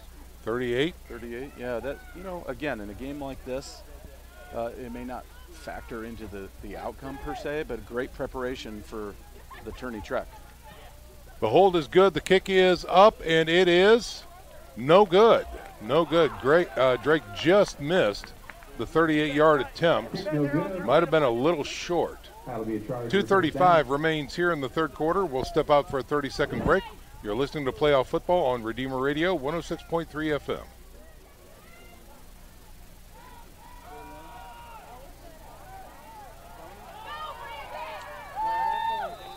We are back to live action here. 1st and 10 for West Noble. It's an end around on the left side, and very effective end around on the left side. As again, number 25 for West Noble has a 1st and 10 on the run. Pruitt doing a fine job taking the ball out north of the 30 to about the 34.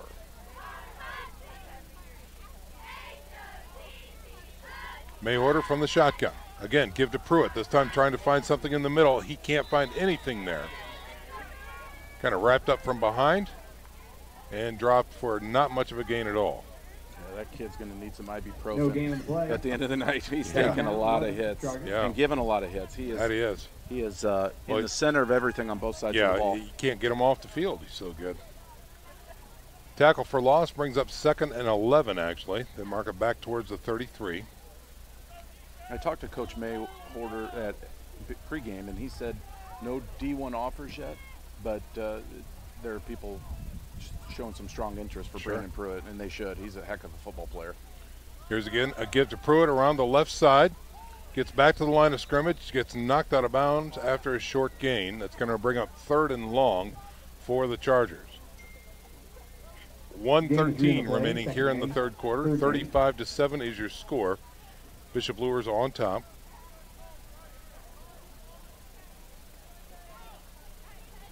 And again, an interesting fact, most of those points tonight, I believe 28 of them, right, Casey, on special teams. On special teams. On the backs of Presley and Gaston tonight. Kick returns and punt returns, and they'll see those in their nightmares for a while up here. Well, 3rd and 8. Pressure comes. He throws down the middle of the field. He's got a man with a step. He's got it in stride. And he is off to the races. Got one man to beat. And Gaston brings him down inside the 10. Wow, what a great throw and catch. Again, I think that was Josh Gross, the junior receiver we talked a lot about tonight. Made a fingertip grab that looked like it was going to be a little too long. Good protection by that offensive line, and what a throw by Mahoney, and a great catch there by Josh Gross, the junior connection. And now the Chargers can cut into this lead maybe right before the end of the third quarter. That's right. 1st and goal from the 6-yard line now for the Chargers as they break huddle with 2 wideouts to the left side, 1 wide to the right.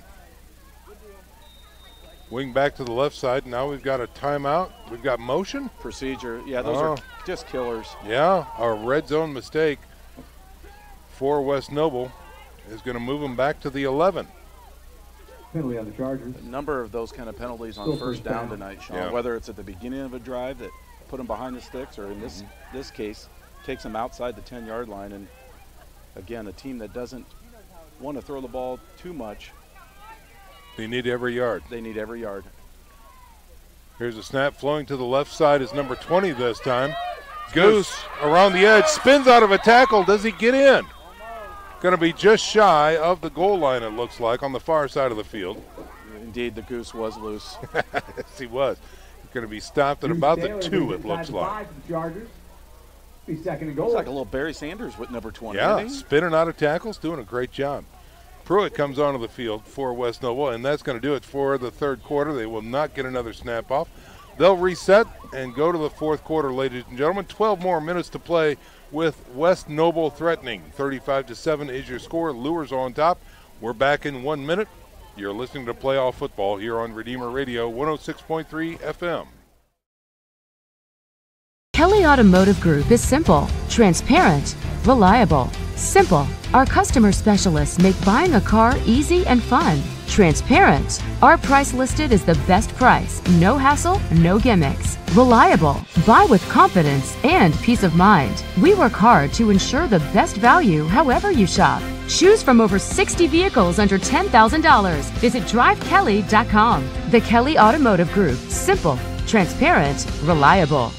Both runners are running, play coming home. From the crucial plays to the highlight of the game to the victory celebration, we are there. Summit City Sports isn't just a business, it's a group of companies investing in the youth of Fort Wayne athletics. It's because of Parkview Sports Medicine, because of Kelly Automotive Group, Indiana Wesleyan University, University of St. Francis, and Big Eye Fish, that we can produce our broadcast viewed by hundreds of thousands in Northeast Indiana. Support Summit City Sports. Become a sponsor. Join our winning team today.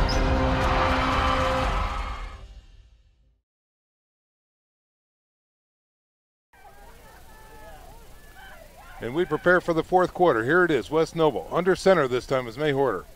End around left side. He's got pressure, and he's going to be wrapped up and sacked. A huge sack, taking them all the way back down to about the 13-yard line. That's a tough play call. You get down that close. I think that's, for my money, I'm giving the ball to number 25 a couple times. Yeah. And trying to pound that in. Yeah, they were trying to play action from under center that time, and Luers just brought the sink. Backside pressure. I believe that was Presley on the tackle for loss sack. And so they were on the 2, and now they're back on the 12. Yeah, they're just pinning their ears and coming hard off the edge. Again, looks to throw. Fade pattern to the corner of the end zone. Jump ball caught. flag comes out. No, it was not caught, but a flag does come out. This may go against the Bishop Luers Knights. Yeah, I think they're going to get the Luers defender for either a hold or pass interference, which would be a new set of downs. Yep. That was 3rd and goal. And this one is going against Bishop Luers. So let's see where they mark it and what they do with the down marker. Well, since the penalty, they're going to do half the distance to the goal, it looks like. Okay. Again, for my money, I'm giving the ball to Brandon Pruitt here about 3 times. Looks like they're going to mark this down about the 6-yard line and replay the down, 3rd down. So 3rd and goal from the 6 coming up for the Chargers. As Mayhorter comes in from the sidelines with the play. Pruitt's going to be offset to his left. Twins right and left. Quick throw, right side, fade to the corner, tipped, and is it intercepted? I believe it is intercepted by Bishop Luers off the tip. Went to the well one too many times. That they did. And so that is going to be another nail in the coffin for the Chargers. I think that might have been Joe Derrick, backup cornerback. Number 6? Yes. For the Bishop Luers Knights. That's who came up with it. Again, another big play. The Luers defense has not had a whole lot of pass breakups or interceptions this year. They've had a few tonight. That they have. So the interception in the end zone creates a touchback, and Bishop Luers avoids a scare. And they will take over 1st and 10 at their own 20-yard line. Kanapke still in as quarterback with 11:08 to go in the contest. 35-7 your score. Luers on top and now driving on offense off of the interception by Joe Derrick. Presley is offset to his left. Here's a snap. Give to Presley. No, end around. Gaston. Jet sweep left side. He's off to the races. Finds a block. Steps out of one. Gets wrapped up and dropped after a gain of about 6, maybe 7. Yeah, that is the exact play that Luers ran last year when it was 7-7, and Gaston took it to the house to make it 14-7, and then snowballed from there. Yeah. I think we're getting real close to that point in the game where you got to start thinking about getting some guys out. Yeah, I would agree. That's why I mentioned Kanapke still being the quarterback. I would think some changes are going to happen here soon. Let's see what happens here on 2nd and 3 now. Play action. Kanapke rolls to his right, throws to his right, and he's got a man, in and out of the hands of his intended receiver that time. Getting up is Gaston near the 40-yard line. Pretty good ball there by Kanapke on the run, some pressure, and he gave his receiver an opportunity to catch it along the sideline. I think if Gaston was a couple inches taller, he may have gotten that one. But it's incomplete, and that brings up 3rd and short now for the Bishop Luers Knights. Again, ball at their own 27-yard line. And now we've got a timeout on the field called by Bishop Luers. We'll go ahead and keep things right here. Kind of talk about, so Casey, when we talk about looking forward, I don't know if you've had an opportunity to really kind of look past sectional championships or regionals, or for the teams we cover. When we look at the Bishop Luers Knights, they're probably going to have a challenge against the Concordia Cadets next week. After that, if in fact Bishop Luers were to move on, have you had a chance to take a look? Well, there's definitely some potential roadblocks, but talking to the Luers folks, they're not going to look past Concordia. No. If Concordia gets there, they're in a bit of a dogfight tonight. Right. And that game is being played at Venerable Zaldner Field. And so, again, I think they've got tons of potential. I mean, this to me looks like a potential championship team. They've got some things they need to fix on both sides of the ball. But they've got the playmakers. Yeah. They surely do. There can't be anybody in 3A that's got the playmakers this squad has. They can break a game wide open on one play. All right, on 3rd and 3 for the Bishop Luers Knights. Here's a snap. Kanapke give to the tailback. Counter tray through the middle is Presley. He's got the first down and more, taking it north of the 35, close to the 38, maybe 39. Yeah, knowing that Jordan Presley missed 2 days of practice this week with a sore ankle, I'd be seriously thinking about getting him on the sideline as well. Yeah. So he's ball is a fresh set of downs on the 39-yard line for Bishop Luers. From the shotgun, Kanapke, play action, rolling to his right, looking, going deep this time. He's got a man wide open. Johnson with a one-arm grab. A one-arm grab, and he's got it. He is down in West Noble territory, close to the 35. Yeah, that one you put on the highlight reel for sure. For colleges to take a peek at that. He didn't even bother pulling his right hand in. Right. He just got it and like, no, I'll just step out of bounds, let everybody see that I caught this with one hand. Amazing grab by J. Johnson. Indeed. They mark it at the 39-yard line, and another first down for the Knights. And again, hats off to Kanapke. Put it on target on the run. Here's a give to Presley. Counter, left side, breaks it outside. He's going down the field. He's got room. He's got a man to beat. He scores. That is Presley, again, with a huge touchdown. Jordan Presley has been doing that for 4 years now, 2 years, of course, at Homestead, and these last two at Bishop Luers. What a phenomenal player he is. He's got great vision. He got a good block there on the perimeter as well. And you see that speed disparity every time he and Gaston or Moore or Hedgecock, any of those guys get the ball out in space. It's insane. West Noble defenders they can't match angles to match it. A 39-yard run by Gaston. 6 more points on the board for the Knights. Drake kick is up, and it is good. Count it. All right, let's elevate the score 42-7 now with 9:52 remaining in this contest. We'll step out for a 30-second break. You're listening to Bishop Luers football on Redeemer Radio 106.3 FM. We are back to live action right now. Casey, do you have a quick score update? Yeah, well, this for Bishop Dwenger fans, East Noble's just pulled within 33-28 against top-ranked Northwood. Wow. That would be a pretty big upset for the Knights. Yeah, it would. Wow. Off of the 39-yard run by Jordan Presley, vaulting the score 42-7. The Bishop Luers Knights now prepare to kick this one away from the 40-yard line. Yeah, and another update I just got, Concordia barely leading Belmont 21-14 to start the fourth quarter. Wow, Belmont. Yeah. Playing strong. You know, Belmont's been in a lot of games this year, even though they've only won one game. But they've had quite a few close calls, and so I'm not completely surprised, especially in playing at Zollner. Right. Here is the Luers kick. It is up and away. Little trickeration to start the run back. Ducking under a tackle, but not getting much more. Going to take it out to about the 26-yard line. That is Gross on the return. So West Noble still coming out, still fight, still running off the field in the fourth quarter here, down 42-7.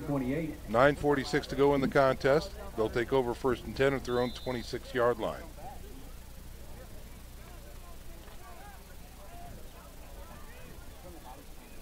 They come to the line with 2 wideouts to the right side, 1 wide left. Single setback is Pruitt. Here's a give to Pruitt. Going to find a seam on the left side, run north and south to about the 30-yard line.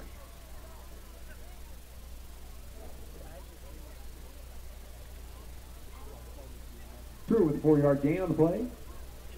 West Noble will huddle up. Mayhorter comes over to the sideline, waiting for the play. Weagold checks in, along with Goose Taylor. Weagold's going to be the wideout on the far side of the field. Here's a snap. Blitz comes. Give to Goose around the left side. He's got some room. Gets a first down and more north of the 40-yard line before he's tackled. Nice run that time. He's had a nice little game. He has. And not just because of his name, Sean. No, that's true. So another first down for West Noble as they place the ball at the 41-yard line. Sean, you asked about Bishop Luers' potentiality here in Class 3A. Assuming they would get by Concordia, it's a big assumption. It's a big assumption, but if they get by the Cadets next week, they would likely play either Knox or Mishawaka-Marion or maybe even Maconaquah in the regional. I think they'd be a heavy favorite to win that game. On the other side of that, in the semi-state, different story. You've got state-ranked Andrean at 9-1 and undefeated West Lafayette. Oh, yeah. The winner of that sectional 25 will probably be in the semi-state round against the Luers Concordia winner. Procedure penalty against West Noble moves them back a little bit on 1st and 15. Here's a giver on the right side. Oh, I thought that was a flag. That was a ball being thrown on the Bishop Luers sideline. Sorry about that. Could be a backup quarterback warming up there on the sidelines for Bishop Luers. I think that would be a wise decision. They get 4 of those yards back, bringing up 2nd and 11 now. Mayhorter breaks huddle.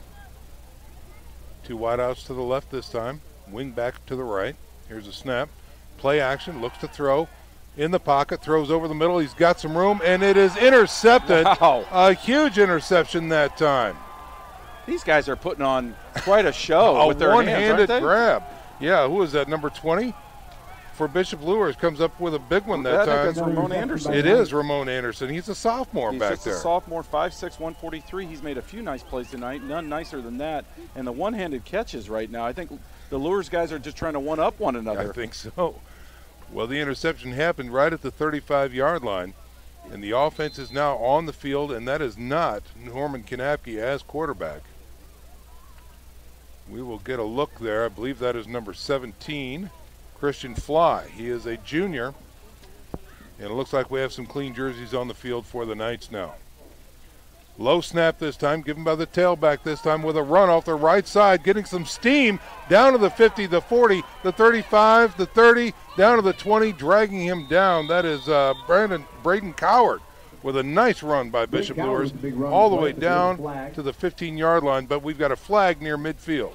Yeah, I think that probably is coming back, but yep, a holding call, but nice run there by Braden Coward. I mean, that's the future of their ball carrying for next year, no doubt about it, as Jordan Presley moves on to the collegiate ranks. Right. And it'll look strong after that run. So the flag was thrown at the 45-yard line of Bishop Luers, and that's where they're going to start the march. And it'll go back to the 35. So really that hold happened about 10 yards after the snap, so again, we've got a 1st and 10 from the 35-yard line. Christian Fly is back in the shotgun position. Coward offset to the right side. Give to Coward through the middle. Little stumble there. Finds his footing. Gets back to the line of scrimmage and not much more. Coward's a big back. I mean, when you look at this guy, he's a junior, 6 foot, 184 pounds. Yeah, he's well put together. He runs really hard north and south. And this quarterback, Christian Fly, junior, he's got to be licking his chops with all those weapons on the perimeter coming back next year. No kidding. 2nd and 10 now from the shotgun. Fly looks to throw, throws it to the flat. He's got Gaston. Gaston's still in there at the 40. Makes a juke, makes a move down to the 50, the 40, the 30. He's got one man to beat. Makes another move, and they finally drag him down near the 20. Whew, we haven't seen that. Usually when number 1 or 2 have been in space, I've been able to sit back down in my chair here. Yeah. Good job there by West Noble, not giving up on the play. Their defenders on the back end there, hustling to the very end. And young Mr. Fly, the quarterback, will not have number 1 to throw to next year. No, he will not. He will be missed. Inside the red zone now is Bishop Luers. They mark it down at the 18-yard line. Flies in the shotgun. Again, a little low snap. Give to Coward. Right through the middle, dragging tacklers with him. He will be stopped just north of the 10 to about the 12-yard line. Yeah, great opportunity to get some of these guys that work so hard in practice. They're on the JV team. Of course, the JV season is over now, and but they're still out there at practice working their tail off. It's always good to see these guys get some reps at the end of a game. That it is. 42-7 is your score. Bishop Luers on top. A lot of number 2s in there right now, in case you're just joining us. There's Fly. Again, a give to Coward through the middle, pushing that line forward. Gets it inside the 10. Going to be close to a 1st down, but maybe just shy. Yeah, looks like 3rd and 1 coming up now for the Knights. Most of the Knights starting offensive linemen are still in there. I do like that. Mm-hmm. You give these guys in the backfield some time and space, and I think West Noble has most of their starters still on the field as well, defensively. All right, so flag gets the call from the sidelines here. A lot of time being taken. Don't know what the confusion is. Got to be careful. All right, man in motion across the line of scrimmage now. They fixed it, and there's a flag. And yeah, delay game. No, false start. Yeah, false start against the Bishop Luers Knights. A red zone mistake. Yeah, that happens a lot when you're trying to work the clock, right? You're watching the time clock in the corner, and you've got a new quarterback in there with a new cadence, and you're going to have that. After the penalty, they move it back and wind the clock again. Ball resting just inside the 15-yard line now. As Fly again checks to the sidelines. He's got a great name too. He does. For a quarterback. Man in motion from the far side coming in. Another low snap. Give to Coward. It gets blown up in the backfield, and he is dropped. That's going to be a tackle for loss back at about the 16. The Chargers fight until the very end. Now we've got a new line change coming in for Bishop Luers. It's going to be 4th and about 8. They might be kicking this. I think they are. Yeah. Yeah. Carter Drake coming in to try and chip this one in. He was just shy on a previous attempt. This one will be about, Casey, what, 33? Yeah, I believe so. Kick is up, and it is through. Yes, 3 more points on the board. Carter Drake knocks this one through. He's money inside 40 yards. That he is. 45-7 is your score with about 4 minutes and 9 seconds remaining in the contest. We'll step out for a 30-second break. You're listening to Bishop Luers football on Redeemer Radio 106.3 FM. Football fans, H&L Electric is your full-service electrical contractor. From commercial and industrial to residential, H&L Electric can handle the smallest to the largest of projects for your business or residence. Call Pete Henry at H&L Electric. Right now, we'll go down to the sidelines and check in with Eric Pete. Eric, what do you have for us, sir? Well, you were talking about West Noble still having a lot of starters in there. Keep in mind, this team is kind of primed for success next year as well. Maywarder, the quarterback, he's a junior. Brandon Pruitt, a junior. Josh Gross, a junior. Raven Sloan, one of Casey's favorites, a junior. I love him. And the 4 of those guys have been playing together since they were kids. So, you know, while it's bittersweet for their season to end here, you got to believe they have big plans coming up for next year. That's a great observation. And Goose Taylor, don't forget Goose Taylor is just a sophomore. Goose is back. West Noble returns this one on the back of Gross, the far side of the field. Josh Gross with a nice return. And let's see where they check this one up. It'll be north of the 30. We know that. Well, the Chargers will have to replace their entire starting line. All 5 guys are seniors, and some of them are 3-year starters, so that's where the work will have to be done. But they've got the skill guys back next year to present some problems for sure in the NECC. They do. Yeah. That much more confidence, a few more pounds of muscle, yes. And even more impressive results. 1st and 10 for the Chargers. Mayhorder's still out there? From the 36, Mayhorder's out there. Here's the pitch. Again to Pruitt. He's got the edge, and he's got a steamroll in front of him. Gets into Bishop Luers territory. And boy, he put a shoulder into that defender. Gets it down to about the 40-yard line of Bishop Luers. Brody Glenn, just a freshman there, stuck his nose in there and took down the talented running back from West Noble. Good for him. The big Charger. 1st and 10 for the Chargers into Luers territory at the 40. Blitz coming. Pruitt end around. Opposite side of the field this time. He does have the edge. Going to get knocked out of bounds, but it looks like he may have the first down before he gets out of bounds. And that's exactly what he did.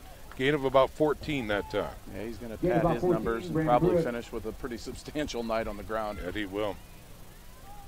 They mark this at about the 25-yard line. 3 minutes and 35 seconds remain in the contest.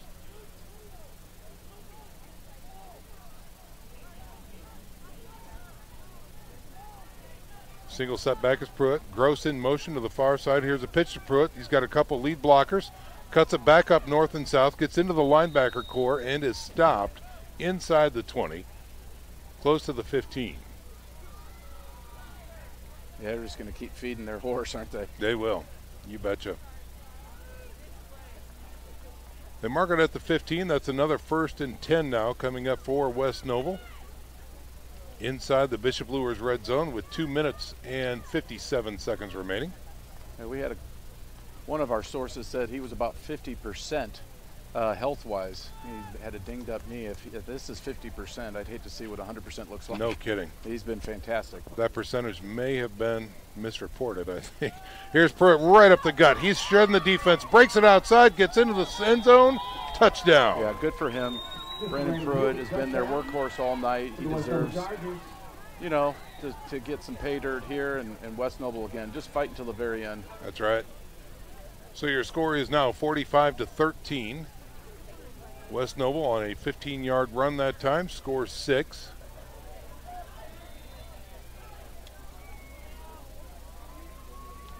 And the PAT is coming up here shortly.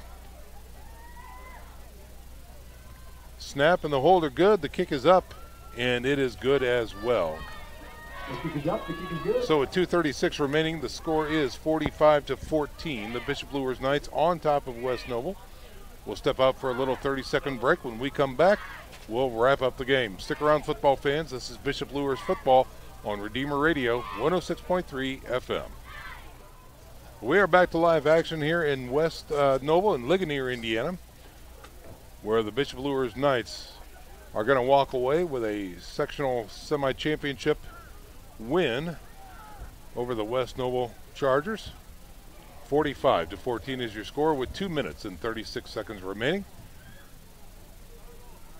Pruitt, the real workhorse tonight for West Noble, Casey. Big numbers tonight. Yeah, 36 carries unofficially for 250 yards. Yeah. Certainly a good chunk right there at the end. And fantastic running back, about 2,500 yards rushing between his sophomore and junior year. Yeah. He will be a force to reckon with next year as a senior. All right, here is a short hop kick. Bishop Luers, Jamick Johnson trying to return, running across the field. We got a late flag coming out. He'll be down at about the 37-yard line, but no call yet. We got a head slap, a targeting call against Bishop Luers. Wow, I didn't see that. No. Huh. Well, the referee called it, so let's see if, in fact, where they start the march. And this will move the second team offense back to the 16-yard line. Yeah, we're here in the end of the game. Clearly the outcome is well in hand. You want to make sure that you finish this on the right note. No cheap shots, no personal fouls. They'll correct that, certainly in film room. Yeah, they will. Just a reminder, football fans, tomorrow, more football right here on Redeemer Radio, as the University of St. Francis Cougars will be back on the air. Road game for St. Francis. 2 o'clock start time. Pre-game show starts at 1:45 right here on Redeemer Radio. Here's a little counter through the middle. Not much there. Let's check in with Eric Pete down on the sidelines. Hey guys, you were talking earlier about what is to come for this Luers team in the tournament. They will be on the road next week, regardless of whether Concordia or Belmont comes up victorious in that one. So Luers will hit the road next week. And then when you talk about regionals, potential rematch with Mishawaka and Marion, these Luers guys from last year, I'm sure they'd love another crack at Marion, who beat them on their home field last year in regionals. So that would be a level of redemption if they get a shot at that one. I sure would be. You bet. Oh, ball came out. Oh, ball came out this time. West Noble looks like they recovered. There's a little counter off tackle that time for Bishop Luers.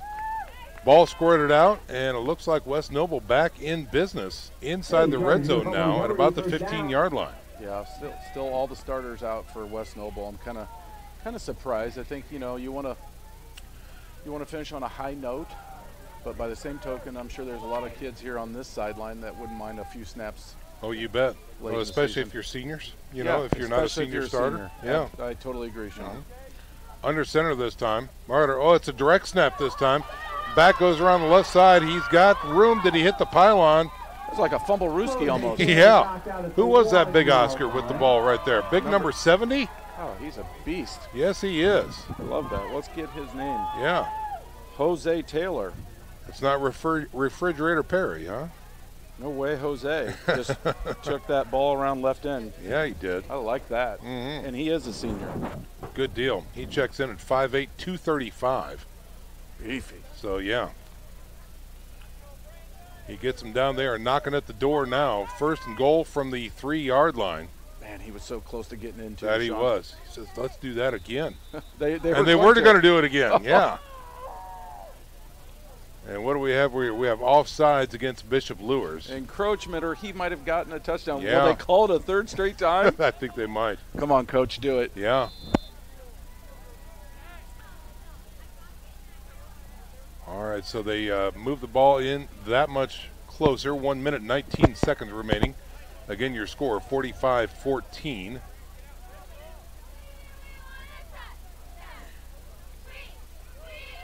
Checking in is Zach Wygant for the Chargers. Under center, here's a snap. Good to the tailback through the middle. Touchdown, there it is. West Noble with a score. And again, unconventional. That time it looks like Braden Hilbrish. He is a senior, 6'1", 185, number 65 in for the score for West Noble. Yeah, why not? Get all the linemen a carry. That's right. PAT coming up for the West Noble Chargers. The snap, the hold, the kick, all three are good. 45-21 with 1:16 remaining here in the contest. West Noble takes it in for a score. And all but over. We're going to go ahead and keep things right here. We're going to try and check in with Nick Gray. Just popped in a score update, very germane to the next opponent of the Bishop Luers Knights. Nick, are you in a good spot to talk? I don't think he is. Still trying to find Nick on the sidelines. We got, again, these technical issues with our sideline equipment. Can't apologize enough for that. And we'll see if at one point we can try and find Nick sometime. Yeah, I'm coming. 28-21. Belmont just scored. 4:58 to play. Wow. They're leading that game, Nick? Yes. Oh, wow, that's a big upset. That it is. If that happens. You got anything else for us, Nick? Well, Bishop Dwenger did end up winning, and it looks like Wayne's going to win too, so we know who we're going to watch next week there. Back up to you. All right, very good. All right, so a little ship kick this time from West Noble as they try the onsides. Bishop Luers covers at the 47-yard line. And 1:12 remaining here. And I believe this is going to be a victory formation coming up for the Bishop Luers Knights. As Nick alluded to, ladies and gentlemen, as the sectional championship games are now playing out, we will be with the Bishop Dwenger Saints next week as they take on the Wayne Generals at Wayne Stadium. Any early calls on that one from the Swami? Have you talked to the Swami about Wayne versus Dwenger? Not yet. Okay. You know what? It's going to be. I just hope it's dry. Yeah, right. We get a good track to play it on. I know Wayne's been looking forward to that rematch since week 1, and that's a really hungry team with a ton of talent. Bishop Dwenger is also a talented team that seems to be on a mission. It's going to be a great matchup. Indeed it will. We'll be live at 6:55 to cover that one, ladies and gentlemen, next Friday. Sean, I got a score here. Northwood is up on East Noble 46-28. So that game that was just in doubt looks like the Panthers now are going to pull away. And Snyder was up handily on Carroll. Okay. Midway through the fourth quarter there.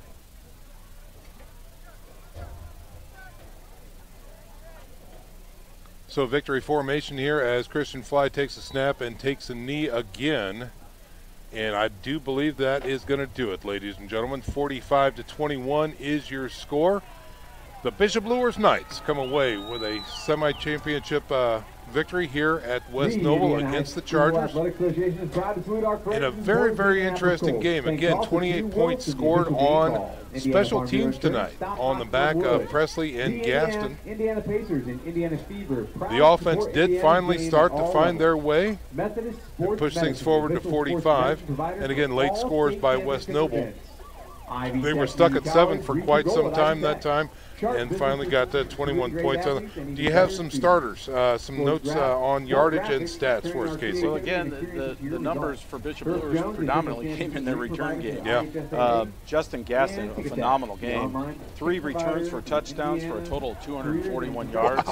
Wow. He's the one that needs to send the videotape Yeah, out. right, yeah. I mean, if Jordan Presley wants to borrow it, sure, that's fine. But what a night for Mr. Gaston. Yeah. Presley also had some nice carries as well in the big return for a touchdown. Kanapke finished with 110 passing yards. Not a lot. Not a lot. But not too bad either, considering he didn't have many chances with the special team scoring so often. Well, yeah, and again in the first half, they had a hard time getting the motor started on offense. They really did, and it reminded me a lot of last year's game where West Noble looked like in many ways they outplayed Bishop Luers, but didn't have anything to show for it on the scoreboard. Right, absolutely.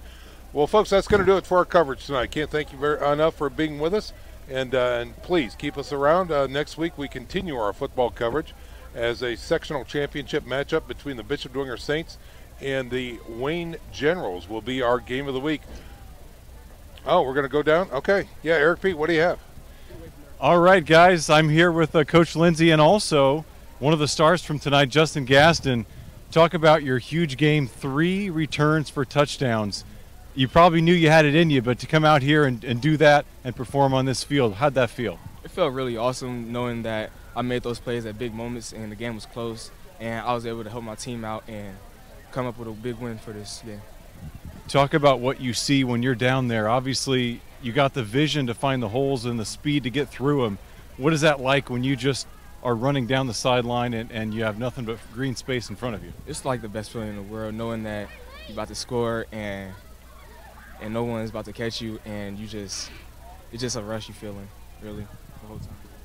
And lastly, obviously, you guys get to play for a sectional championship next week. Talk about that. You guys won one last year. You want to come out and get another one. What's the mindset of your team heading into next week?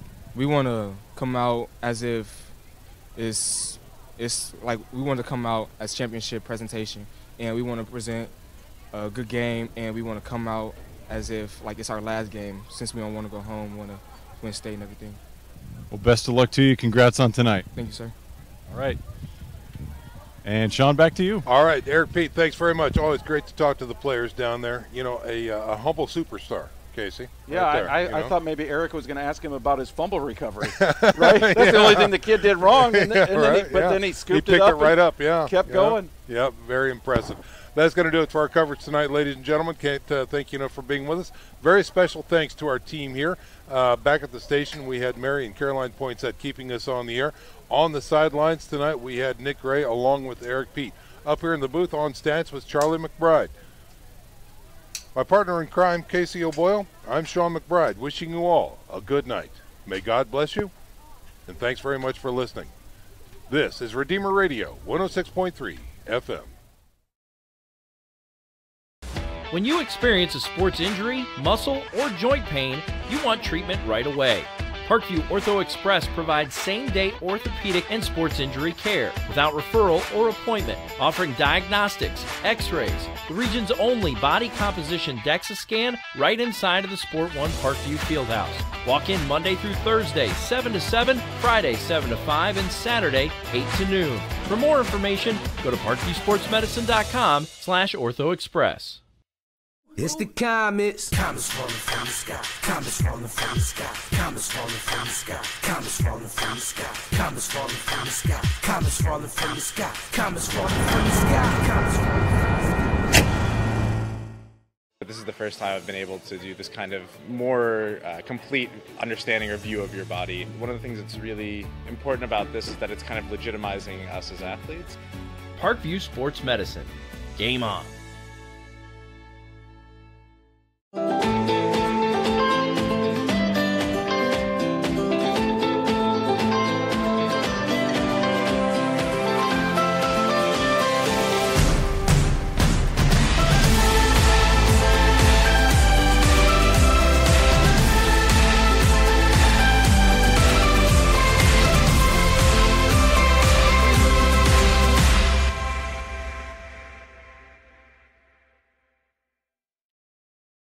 The Kelly Automotive Group is simple, transparent, reliable. Simple. Our customer specialists make buying a car easy and fun. Transparent. Our price listed is the best price. No hassle, no gimmicks. Reliable. Buy with confidence and peace of mind. We work hard to ensure the best value however you shop. Choose from over 60 vehicles under $10,000. Visit drivekelly.com. The Kelly Automotive Group. Simple, transparent, reliable. Concussions. They're a concern for parents of athletes in any sport. That's why Parkview Sports Medicine is leading the way with the area's first concussion clinic. Our integrated sports medicine team utilizes an innovative, evidence-based approach to manage athletic-related head injuries in those 14 and older, providing comprehensive care to get the athlete you love safely back in play. To schedule an appointment, call Parkview Sports Medicine at 266-4007. Reaching higher, pushing further. Parkview Sports Medicine. Game on. Get mad about blue. Get mad about your Fort Wayne Mad Ants. When looking for the best basketball action in town, it's the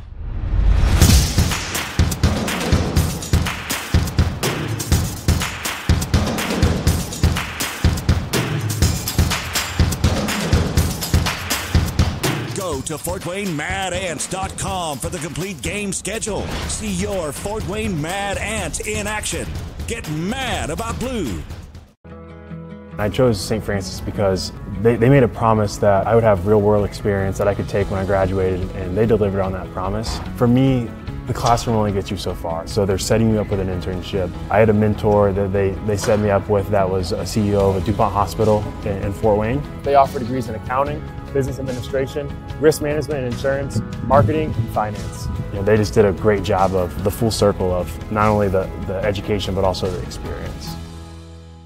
Parkview Sports Medicine, especially since I've been a pro, has been a place where my game has really been able to develop in multiple facets. Injury prevention, maintenance, physical therapy, weightlifting, agility work, all the things that I need to do in order to have an NBA body. This is the place for me to go when I come back home and I need to get a workout in. Always welcome me back with open arms. Parkview Sports Medicine.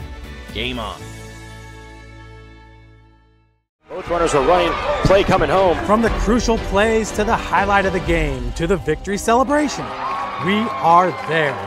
Summit City Sports isn't just a business, it's a group of companies investing in the youth of Fort Wayne athletics. It's because of Parkview Sports Medicine, because of Kelly Automotive Group, Indiana Wesleyan University, University of St. Francis, and Big Eye Fish, that we can produce our broadcast viewed by hundreds of thousands in Northeast Indiana. Support Summit City Sports. Become a sponsor. Join our winning team today.